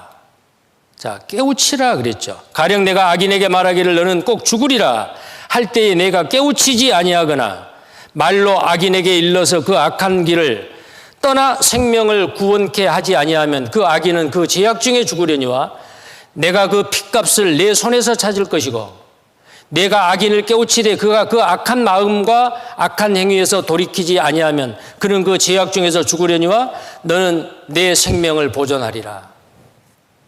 우리는 깨우는 일을 해야 돼요. 깨우치는 일을 해야 돼요. 우리는 파수꾼이요. 파수꾼은 잠자면 안 되죠. 이건 육신적인 잠만을 이야기하는 게 아닙니다. 영적으로 깨어 있어야 됩니다. 파수꾼은 항상 깨어 있어야 돼요. 이 파수꾼이 하는 일이 뭐예요? 다른 사람을 깨우치는 일입니다. 에스겔서 33장입니다. 에스겔서 33장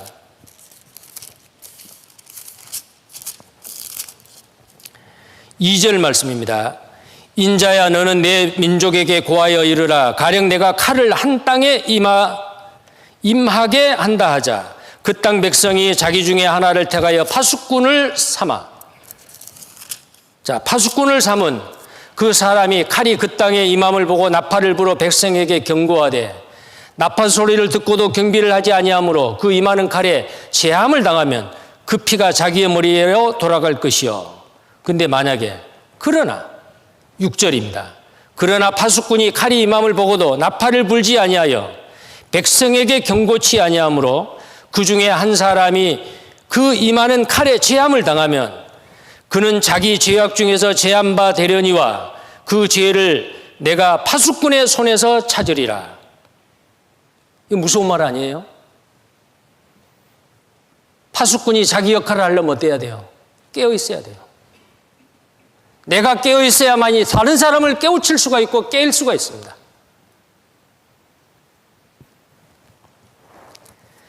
주님이 오늘이라도 오실 수 있습니다. 어쩌면 내일 오실지도 모릅니다. 우리가 살고 있는 이 시대는 언제든지 주님이 오실 수 있는 가능성이 있습니다. 그때 우리는 주님 앞에 서야 됩니다. 어떤 모습으로 서야 될까요? 깨어있는 모습으로 서야 됩니다. 잠자다가 주님 맞이하면 안 됩니다. 영적으로 잠자면 안 됩니다. 아까 그 가나의 혼인잔치 영화를 보셨죠? 그 신부가 어땠어요? 신랑이 언제 올지 몰라요. 그 깨끗한 세마포 애복을 준비해서 만약에 나팔 소리가 나면은 그 애복을 입는데 시간이 걸릴까 봐서 그 애복을 입고 자요.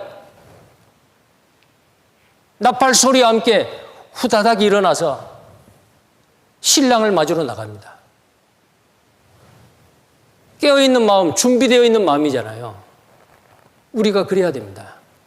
부끄러운 가운데가 아니고 깨끗한 세마포를 입는 정결한 신부로서 우리는 준비하고 있다가 주님이 부르시는 그날 기쁨으로 영광 중에 그 앞에 설 수 있는 우리 모두가 되기를 바랍니다. 기도하겠습니다. 거룩하시고 자비로우신 우리 하나님 아버지, 역사의 마지막 때 우리를 이 땅에 태어나게 하시고 구원받게 하시고 지금까지 기도하며 살며 하나님의 거룩하신 뜻을 행할 수 있도록 기회를 주신 것 감사를 드립니다. 머지않아 주님 오시는 그날 영광스러운 모습으로 설 수 있도록 육신의 것을 멀리하고 영의 일을 생각하고 하나님의 일을 생각할 수 있고 시작하고 행할 수 있도록 도와주옵소서. 그리고 기도에 깨어있게 하시고 쉬지 말고 기도하며 주님 오시는 날 이 땅에서 믿음을 보겠느냐 책망받지 않도록 항상 깨어 근신하며 기도하는 우리가 되게 해 주옵소서. 그리고 이 어둠을 깨우치는 새벽을 깨우는 자가 되게 해 주옵소서. 그리고 하나님 아버지, 항상 말씀을 갈망하고 말씀으로 말미암아 주님의 뜻을 분별하게 하시고 말씀대로 순종하며 사는 우리가 되게 해 주옵소서. 그리고 파수꾼으로서 깨어서 죽어가는 멸망당하는 그 사람들에게 경고의 나팔을 유감없이 불 수 있도록 우리를 사용해 주시기를 원합니다. 머지않아 주님 오시는 그날 주님 앞에 부끄러움 없이 서게 해 주옵소서. 주 예수님 이름 받들어 기도드리옵나이다. 아멘. 마치겠습니다. 그동안 수고 많으셨습니다. 안녕히 가십시오.